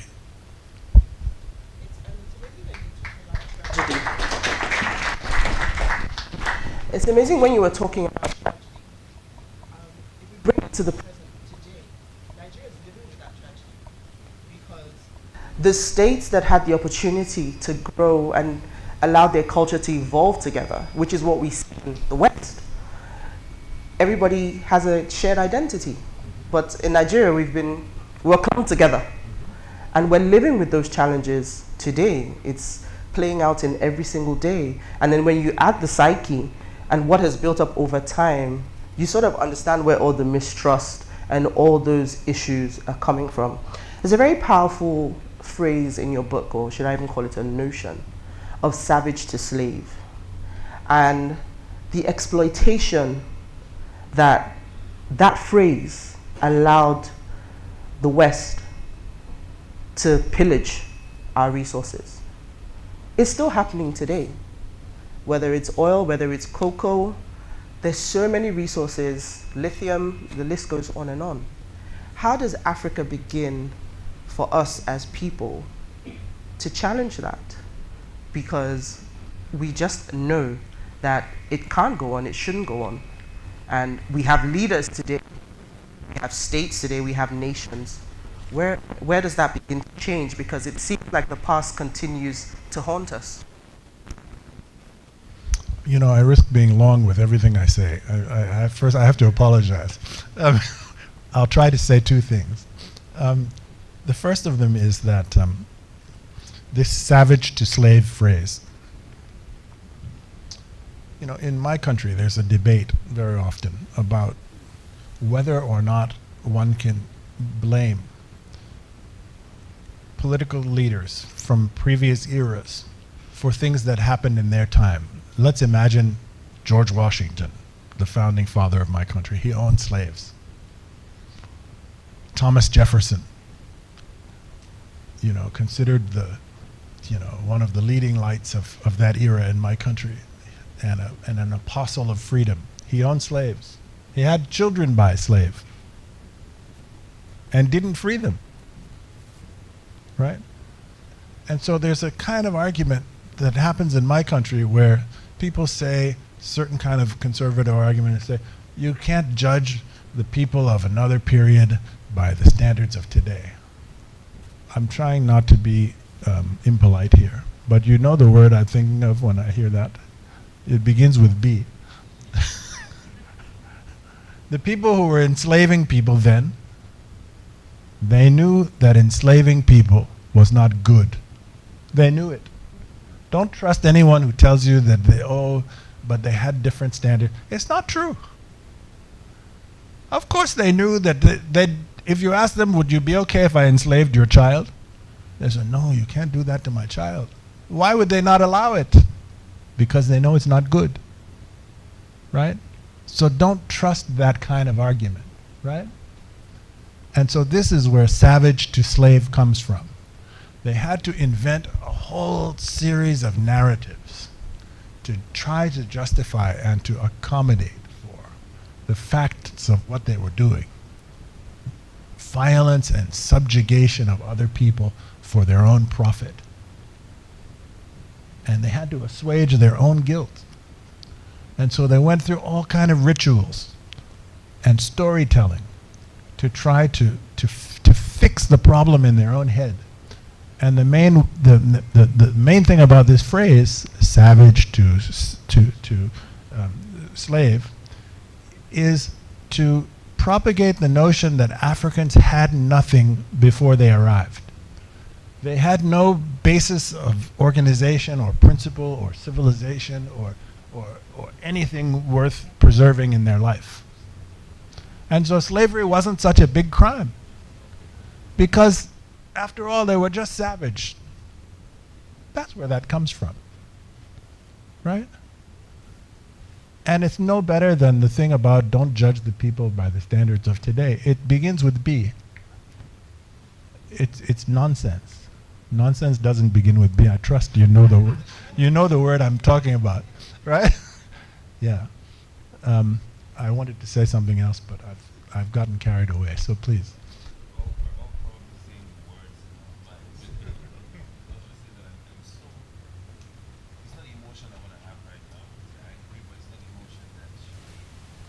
Really keep my calm and just Yep.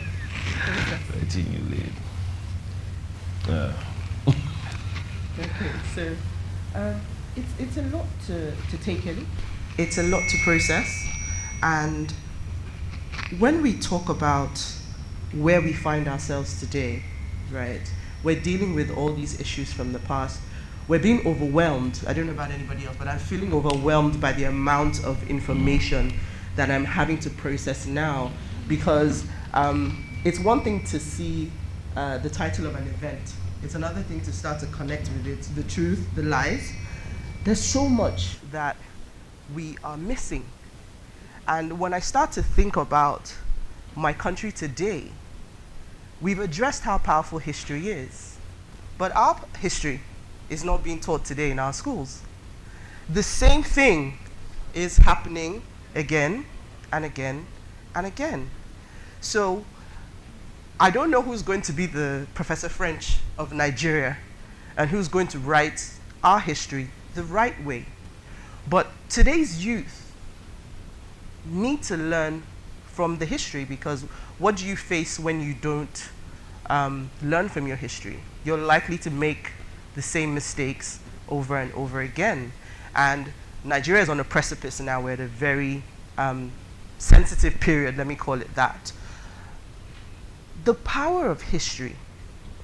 How do we, because I think one of the things that we've seen in the recent years is our young people are angry. The anger that Kunle is feeling right now, there's a lot of anger and tension in the land. And they're not happy with the older generation. They don't even want to know. They don't care what you have to say. You guys have failed. You can't teach us anything. But we've just seen how powerful history can be in shaping how you see yourself and how you see the future. So I don't even know if this is a question for you or it's more of a comment. How do we get this mindset that it's important to know your history to allow us to move forward successfully? You're going to add something? Yeah, I want to add something to that, because I feel like the youth now, or the Nigerian, the space we're in, is like we're still waiting for a savior, right? Because this, the idea that these people came and made us feel like we have this, we feel like we still need some sort of saviors to come into play and fix it. And then we say, you take off history. I'm learning so much that I'm going to take back, and I probably start looking like some like a A movie, movie. like a Marcus Garvey and all of this, and I'm just going to be saying so much. And how do we communicate this? And How let do we us tell all the know story? that How do we tell the how story do we tell the differently? story? Exactly. Yes, And let us and all get our know. people to connect with it, because that's where the problem is now. Nobody wants to listen.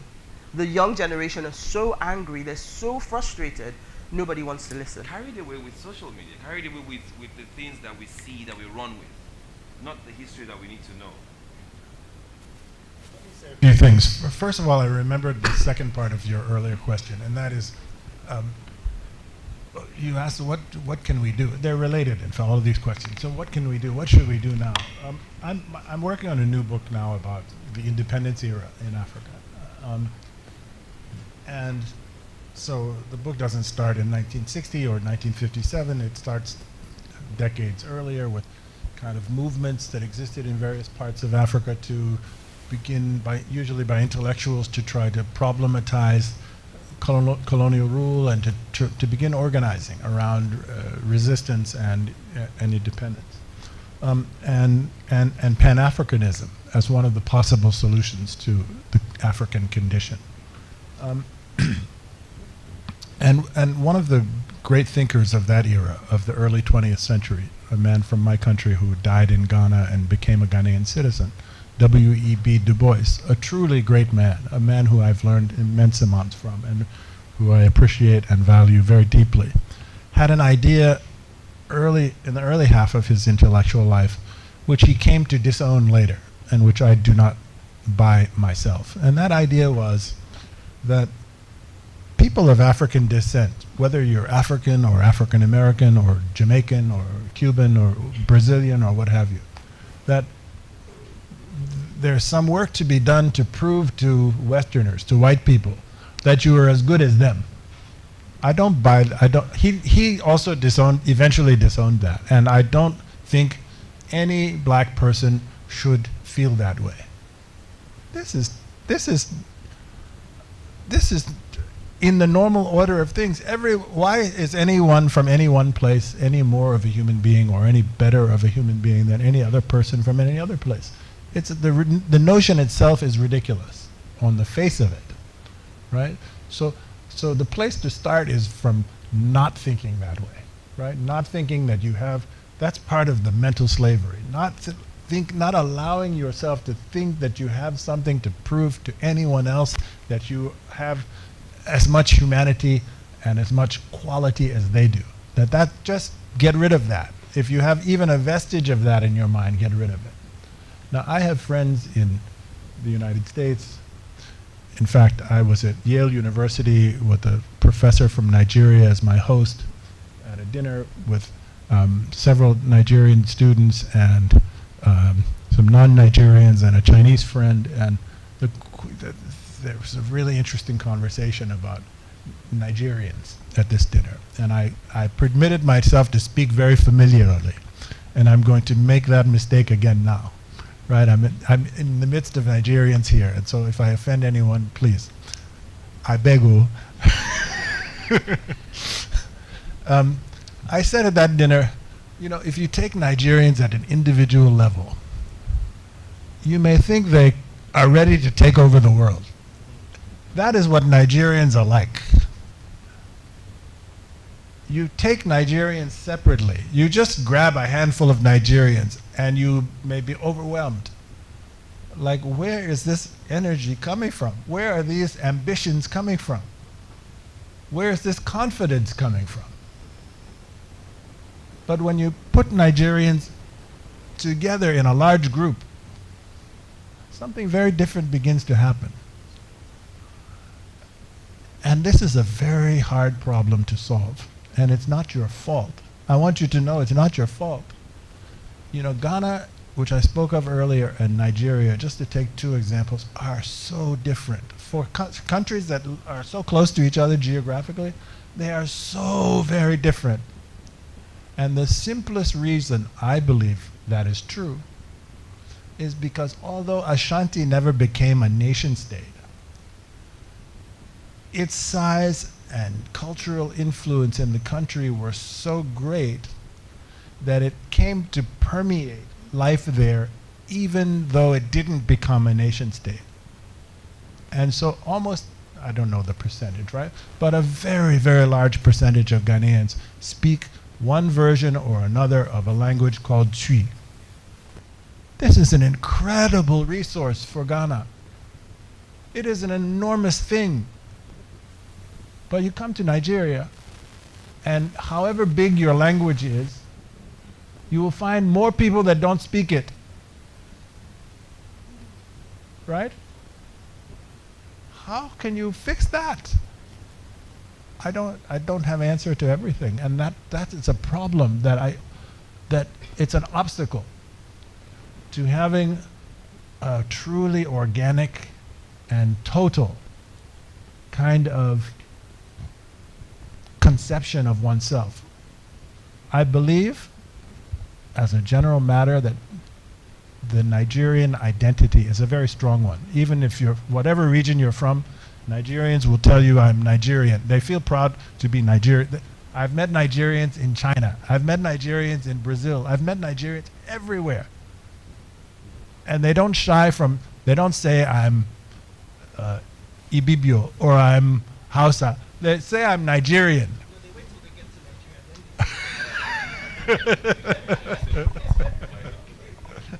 Right.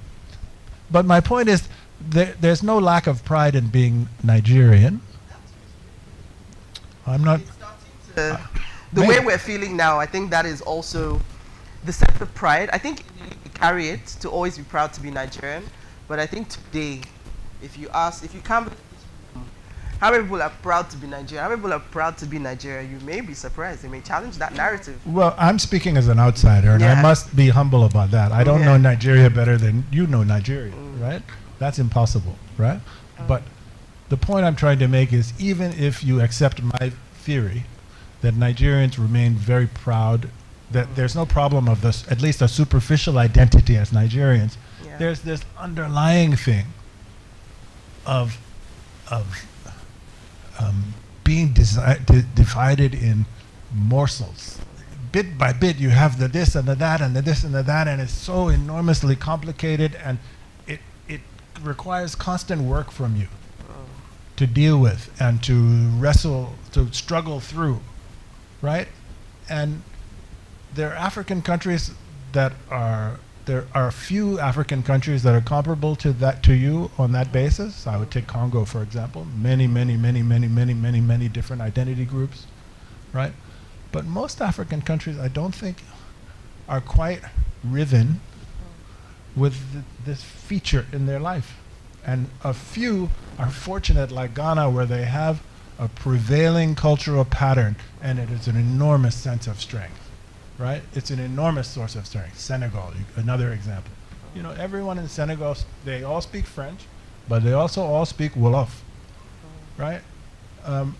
And this is a feature of history. This is not because there's something bad about you or something good about them. It's a coincidence of the historical formation of these states, right? And it's a legacy that other people have imposed on you, and you just have to accept. You have to. Nigeria tried not accepting, by the way. You know what I'm talking about. Nigeria has had war, right? And that's not, I think most people don't think that was good, right? Or a good idea again, right? And so you just have to find a way to work through it. And I think history is actually a very important part of the solution. If the history of this country and of Africa more broadly is taught better and more vigorously and more honestly and more imaginatively, I think this will help people to begin to resolve some of this handicap that you have. So, The fear of talking about the mistakes or the history, the fear for the people that should share this history, the fear of getting you angry, getting me angry is one of the reasons why I feel it's being withdrawn. And it's not helping us in any way, but there's a fear of sharing this with Nigerians. There's import in sharing it, and when you say that, when you were talking about the lack of the culture, and we talked about the pride of Nigerians, maybe I add a little bit more to that. We are still proud to be Nigerians, because when we find that one good thing that we've done, we immediately identify as Nigerians, right? We'll never be like Nigerians. So are you some of the things that, I mean, we have a sample here, an export of where we can say we have pride right now, the entertainment industry, the music, the movies. So we started telling our stories, because stories are a very rich way, right, to pass on this knowledge. And we're seeing the effects, because if we try to sort of answer that question earlier to say, what's the impact, right? The parts that we're proud of, that we've developed in our own way, it's been over time where the Afrobeat sound has gotten to, where the Nollywood industry has gotten to. It's also had its own organic growth. It wasn't overnight, it didn't start perfect, and it's still on that journey. But today, we started to see the very real rewards. Now, the West is coming, because the platforms are here, the movies are going out there. The ability to protect what we own whilst giving it to the world is something that we really sort of need to manage and hold our, what is our own, but give our culture to the world, which is what I think we're successfully doing in the world of entertainment. How else, because when we look at this now, we're starting to tell our truth. If these stories aren't captured, if this history isn't written down, how can we make this work? How can we make movies about it? I'm sure Kunle is leaving here today, going to read your book and figure out what the next movie is going to be. But it's such a powerful medium to be able to get our narrative out there, and like you said, to connect with the youth. That's one way. They may not listen to us, the elders. I call myself an elder. They might listen to the elders. I'm an elder. Well, there you go. They might listen to the elders, but they'll listen to this generation who are telling that narrative in unique ways. So I wonder, is it cultivating new writers, cultivating, it's just so wide in terms of how we can connect with where we're going. Sports has been, we've been proud of Nigeria, but then again, it's not coming from here. It's coming from there, but they will just know that's a Nigerian, yes, but it's still not representing Nigeria. I'm glad you mentioned sports, because Yes. Nigerians are very well represented in my country and elsewhere, right? But I have two suggestions. One of them is, I keep coming back to this notion that I hope to, in my own small way, I can encourage Nigerians to embrace. A thought of yourselves, again, as the fountainhead of the Atlantic and the real cornerstone, right? Nigeria should have a very vigorous cultural diplomacy. Nigeria should be invigorating and investing in its relationships throughout the Black Atlantic world. It should make this a priority of its cultural and diplomatic exchanges. Nigerians, I just don't get that sense, right? I know, Nigeria has a fair amount of embassies in the New World, right? But Nigeria should be, this is a vehicle for getting this culture and this history to people in Nigeria and elsewhere in a way that doesn't feel like you're beating them over the head with a textbook, or older generation speaking to people in a patronizing way or something. And it's something that will help, I think, instill pride and a sense of common purpose and common significance. If Nigerians, how many Nigerians know that Brazil is a Nigerian country? I mean that sincerely. Brazil, the black people in Brazil, the second largest, Speak Yoruba there. the third largest black country in the world, after your country, my country, and then comes them. Those people overwhelmingly came from Nigeria. And true, they speak Yoruba, there's- Ifa, the proper yes. traditional worship, yeah. Yeah. I mean, this is something you need to push. You know, throughout the Americas, this is a strength of Nigeria, right? The other thing I want to say is that, and both of these share something common. Sometimes it's by going outside that you can strengthen the inside, that you can reinvigorate the inside, right? I was a journalist in West Africa for the New York Times in the 1990s. Actually, it was a pretty dark time for Nigeria. I don't wish to offend anybody, but it was a dictatorship here in Nigeria, but for much of the time I was in the region. But Nigeria was playing outside of Nigeria an incredibly important role. It was the peacemaker in Liberia and Sierra Leone. You know, Nigerian airlines were very big in the region. Nigerian companies had outreach and presence throughout the region in telephone and other kind of things.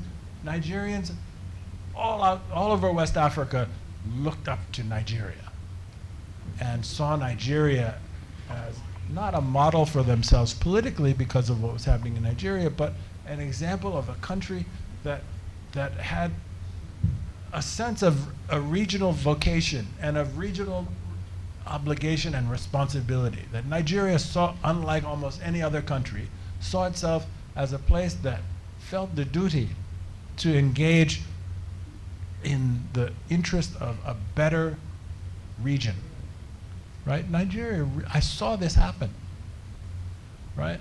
And Nigeria has kind of pulled back from that steadily.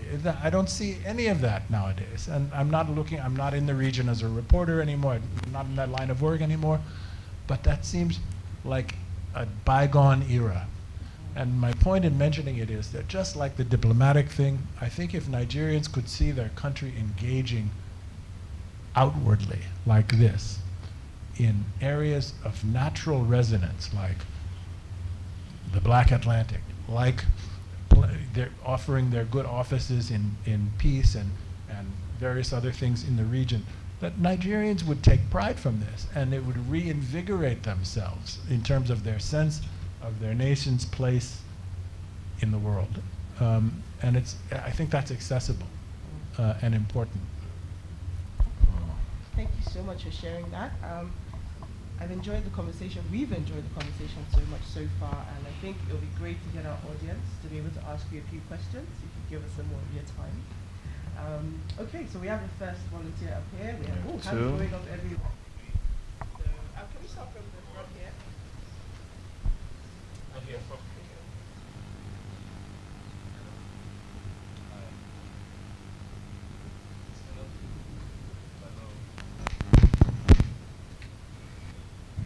Yeah, thank you for the lecture. I enjoyed it. My name is Anthony. I want to ask, it has to do with the mental slavery. They say a Nigerian would rather kill the truth than to kill his religion, if the religion, you know. So my question is, the division between Nigerians has to do with religion. Most of our division, we are not divided on tribal basis.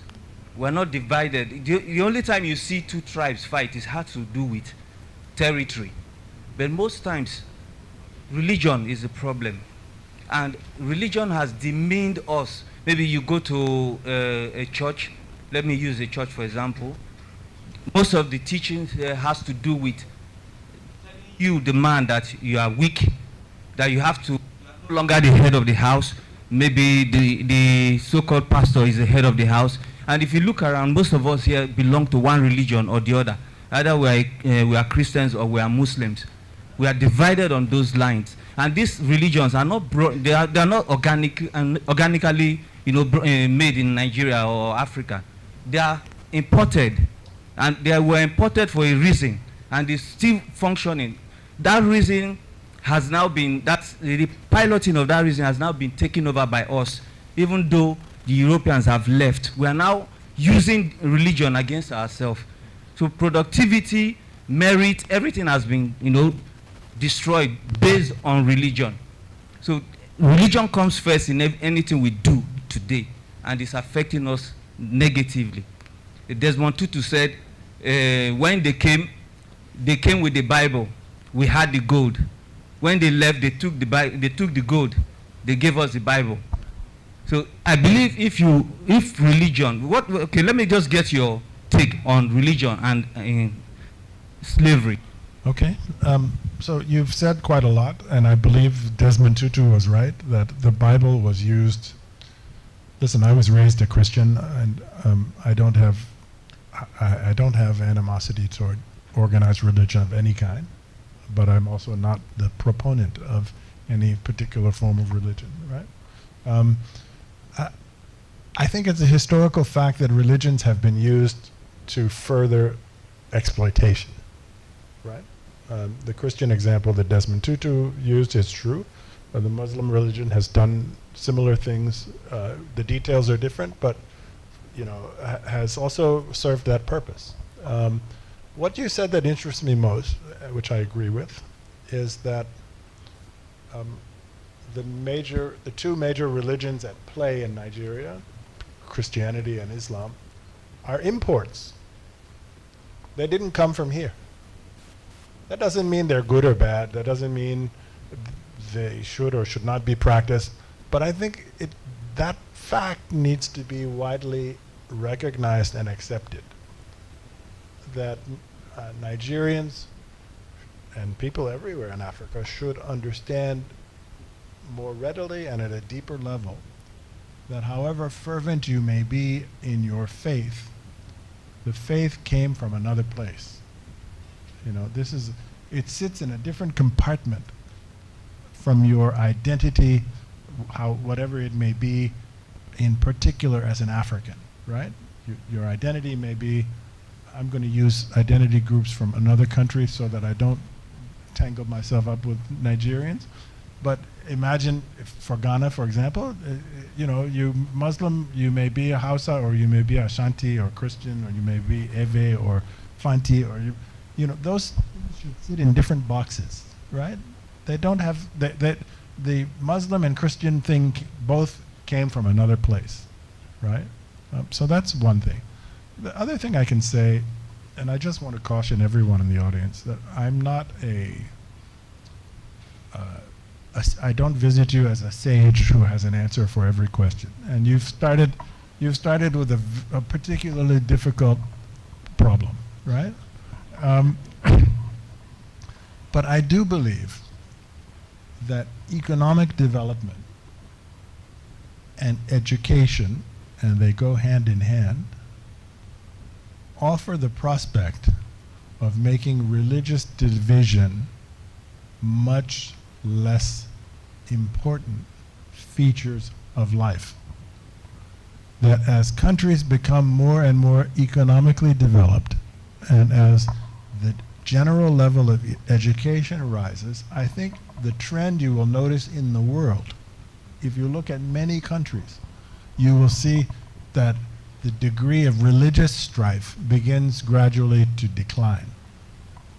And so, because I believe education is going to be the key to Nigeria's economic future, I also think that Nigeria has so much to do in the realm of education for its people, that if Nigeria can redouble its investment in education and truly make this into a national priority over a sustained period of time, committing the appropriate kinds of resources and really working hard toward this. I think one of the side benefits it will see over time is you don't have to go to the classroom to say, don't believe in God, or don't believe in that version of God or this version of God. You don't even have to say any of that. Just general education of a high enough quality will make people take God as their private matter, and not as a matter of needing to crusade against other people or get into conflict with other people. I truly believe that.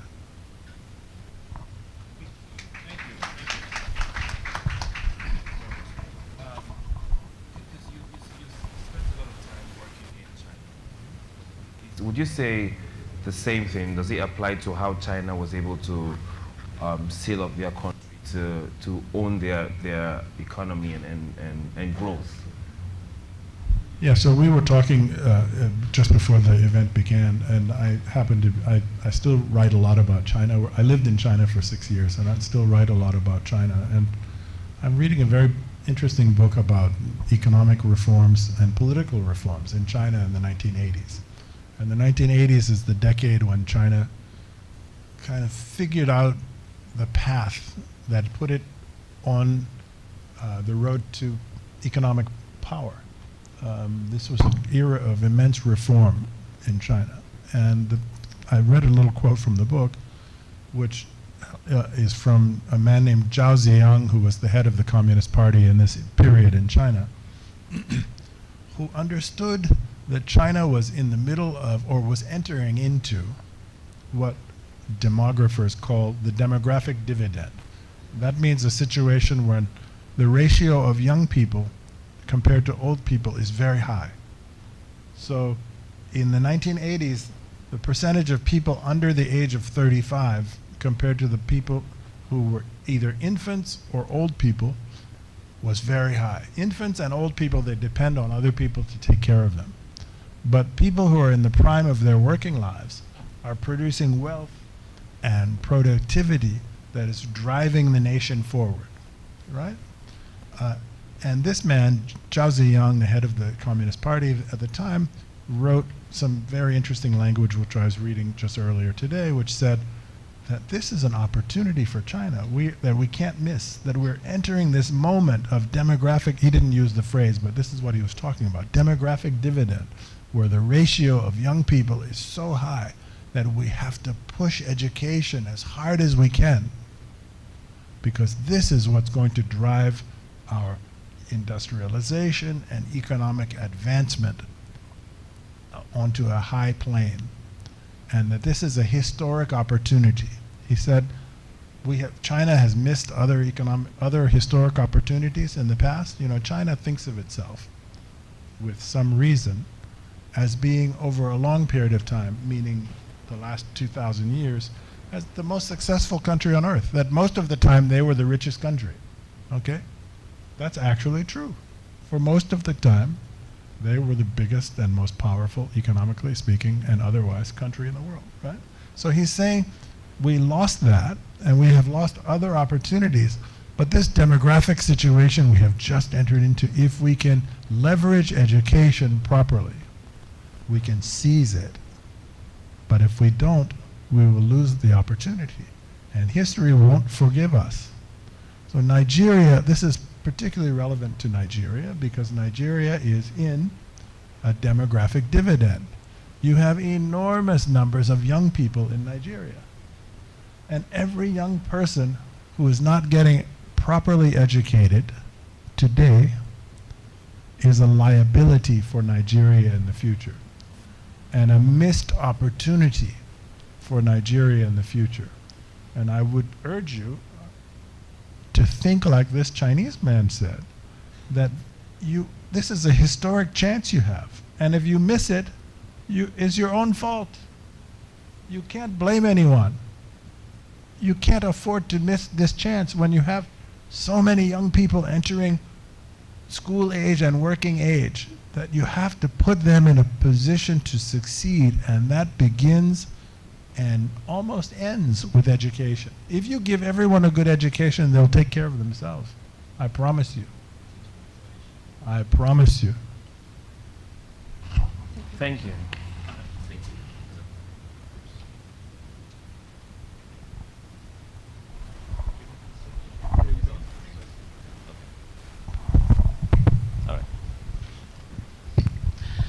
Thank you very much. I'm Joseph Onoja. I'm the DG of NCF, the operators of the Lekki Conservation Center. Thank you very much for your talk. It has stimulated the brain juices in my head and mixed bag of emotions, as you said. Is it inspiration? Africa was the very foundation of the civilization we are seeing today. Anger, a lot of frustrations and so on.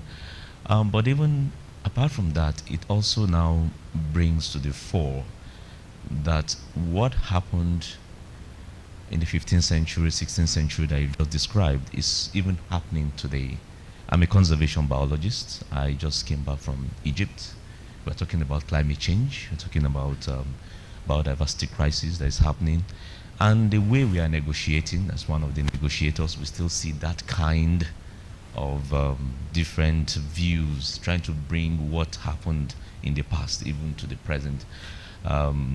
They've used the resources of Africa to develop to themselves, and these resources from Africa that Africans want to use to start developing themselves, and now the sources of climate change and a lot of intricacies involved in all of these. And so with what you're saying, it kind of gave me a different view of all the negotiations that have been going on, that I have to go back. Actually, I'm having a bit of headache. I need to go back and rethink all of these again, and see, relax and see in a more broader light, both externally and then internally within Nigeria, and all the factors you've talked about, and how we need to come together, how we need to work together, how we need to leverage on education, how we need to leverage on our population to ensure that we make things happen, and how we need to adapt to our own uniqueness and make it ours, and use the opportunity to be able to forge ahead.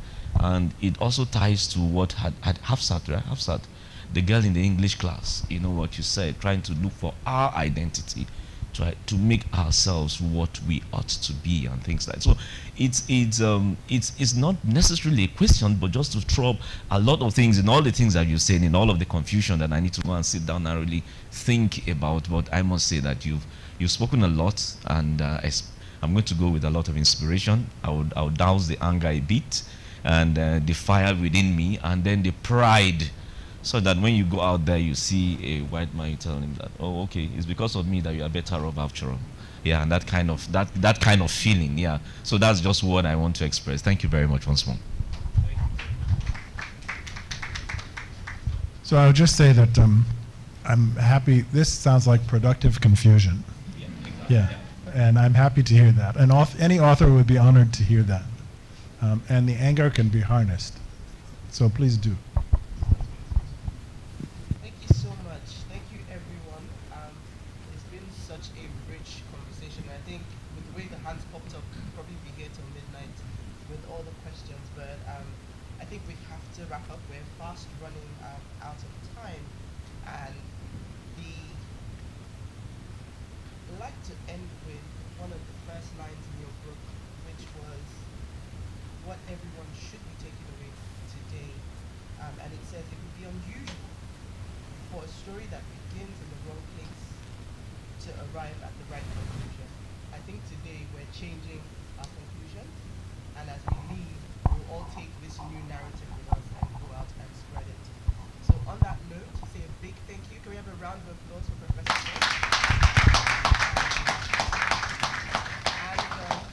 And to give the closing remarks, I'd like to invite Ademola Adeshina, upstairs in Paris, to give the closing remarks.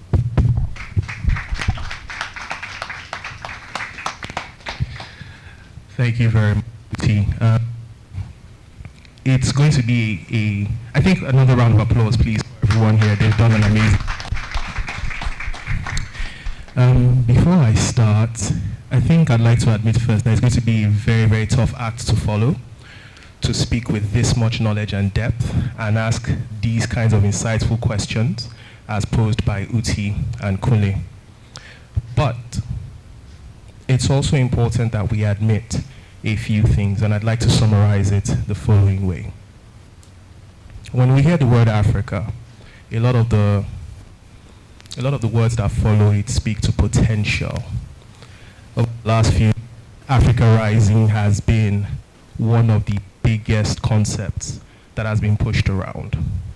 And just to borrow from what Uti has said, you know what? We probably need to change rising, which speaks to something that is coming that we are not quite sure is here, to arisen, something that has begun. And the reason I say that is Africa as a continent, 1.4 billion people, give or take.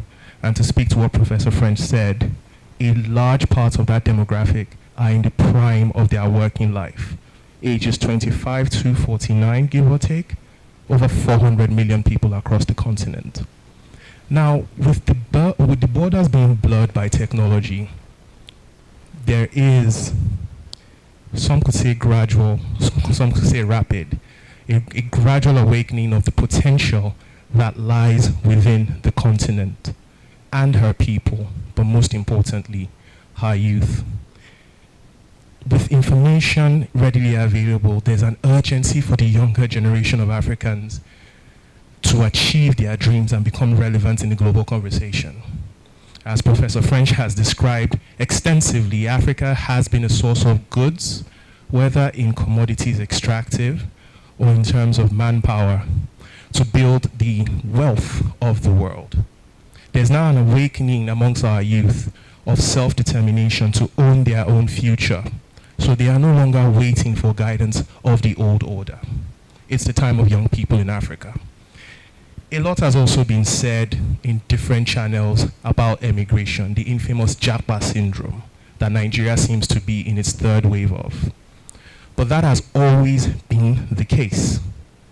Like Professor French said again, at some point in time, Africans have been forced to leave, or they've willed themselves to leave. And the perspective that it presents is that the true opportunity lies in the fact that Africa has given more, but Africa still has even so much more to give. Africa becomes a fountain of infinite resources, if we think about it really, that is now recognized by the young people of Africa. The experiences of those of us that have traveled, generations before us and our peers, that have gone to new lands, lends the perspective of not just what Africa has, but what Africa must do by virtue of what they've achieved in other countries. It is now for us to follow their lead and walk the paths that they have laid, tapping into the roots that they have put into those places, built across the world, and set the stage for Africa to be the main act in global narrative. We have exported the best in human capital, who are now competing globally, creating new spaces to show the world that Blackness truly is capable of more, showing that Africa is the source of which a lot of the world enjoys. Personally, I'm a fan of the entertainment sector, which Kule is a member of, and I'm sure a lot of people can see the dominance by the likes of Wizkid, Burna Boy, and the likes. But that's just entertainment. What about highest number of Nigerians in the American Congress in recent times? A Nigerian becoming a brigadier general in the American Army. The French national team, 80% African extract, and on and on and on. This excitement about Africa is pretty much captured by what we're able to do in technology and the continuous refinement and exportation of our culture through the vehicles of entertainment, as seen through the eyes of the young, brave, and willing of the continent. It really is a time for Africa to not just be rising, but to show that Africa has risen. For us as an organization at Sterling, we play our part by recognizing the central figure that humanity and human beings will play, that drives achievement and inspires every single one of us, from the board to the person at the gate of every establishment, pushing for greatness, appreciating the rich and diverse culture and characteristics that every single demographic and member of an organization like ours has. All of these are expressions of the personality that springs from young talent unburdened by the weight of tradition, allowing us as an organization, and most importantly our young people, to be the best versions of themselves and usher in the future that we seek as a people. That's why we have continued to innovate around human capital, because we truly believe, and it's not just saying, that our human capital is our strongest capital. On this immigration matter, another way to look at it is, it's a trend that we can call brain drain, right? But for the purpose of a clearer picture and future, we choose to see it as the foundations for the greatest revival in modern history. The tech hubs of Nigeria, Rwanda, Kenya, Egypt, and South Africa are testament to the resilience and resourcefulness of the continent's youth. Jumia got listed on the New York Stock Exchange. It was a moment of celebration. Paystack, and I'm using all these organizations. Paystack got bought out for $200 million. And no, we can speak about many of them. Now, Sterling Bank as an organization is a willing champion of this narrative, believing strongly in youth by changing the agenda upon which the future will grow. That's why we've chosen heart. Those sectors mean everything to us. Health, education, agribusiness, renewable energy, and transportation. It is the person that is well educated, that is healthy, that is well fed, and can see into the future that can change the world and create new wealth. That's what we see. In summarizing, one of the things that I'd like to say, to borrow from everything that this esteemed panel has said, is we recognize one of the largest and most constant truths in the world. It is hard to know where you are going if you do not know where you are coming from. That is why this theme, Born in Blackness, is more than a theme for us. For us, blackness represents the riches of our continent, which holds the riches of our land. And in that richness lies our culture, and in that culture lies our wealth, the wealth of our history. But that wealth of history is what is going to drive the value of our future. Ladies and gentlemen, I thank you for listening, and welcome to Africa Arisen.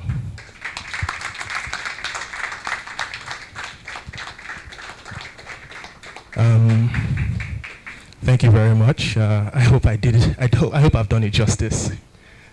Now, we'd like to thank you all once again for joining us here, and we hope you leave this place with a different appreciation of what it means to be a person of African origin, whether north, south, east, or west, to understand what we have contributed to the world today, the wealth that we have developed, the wealth we will still bring by virtue of our young population.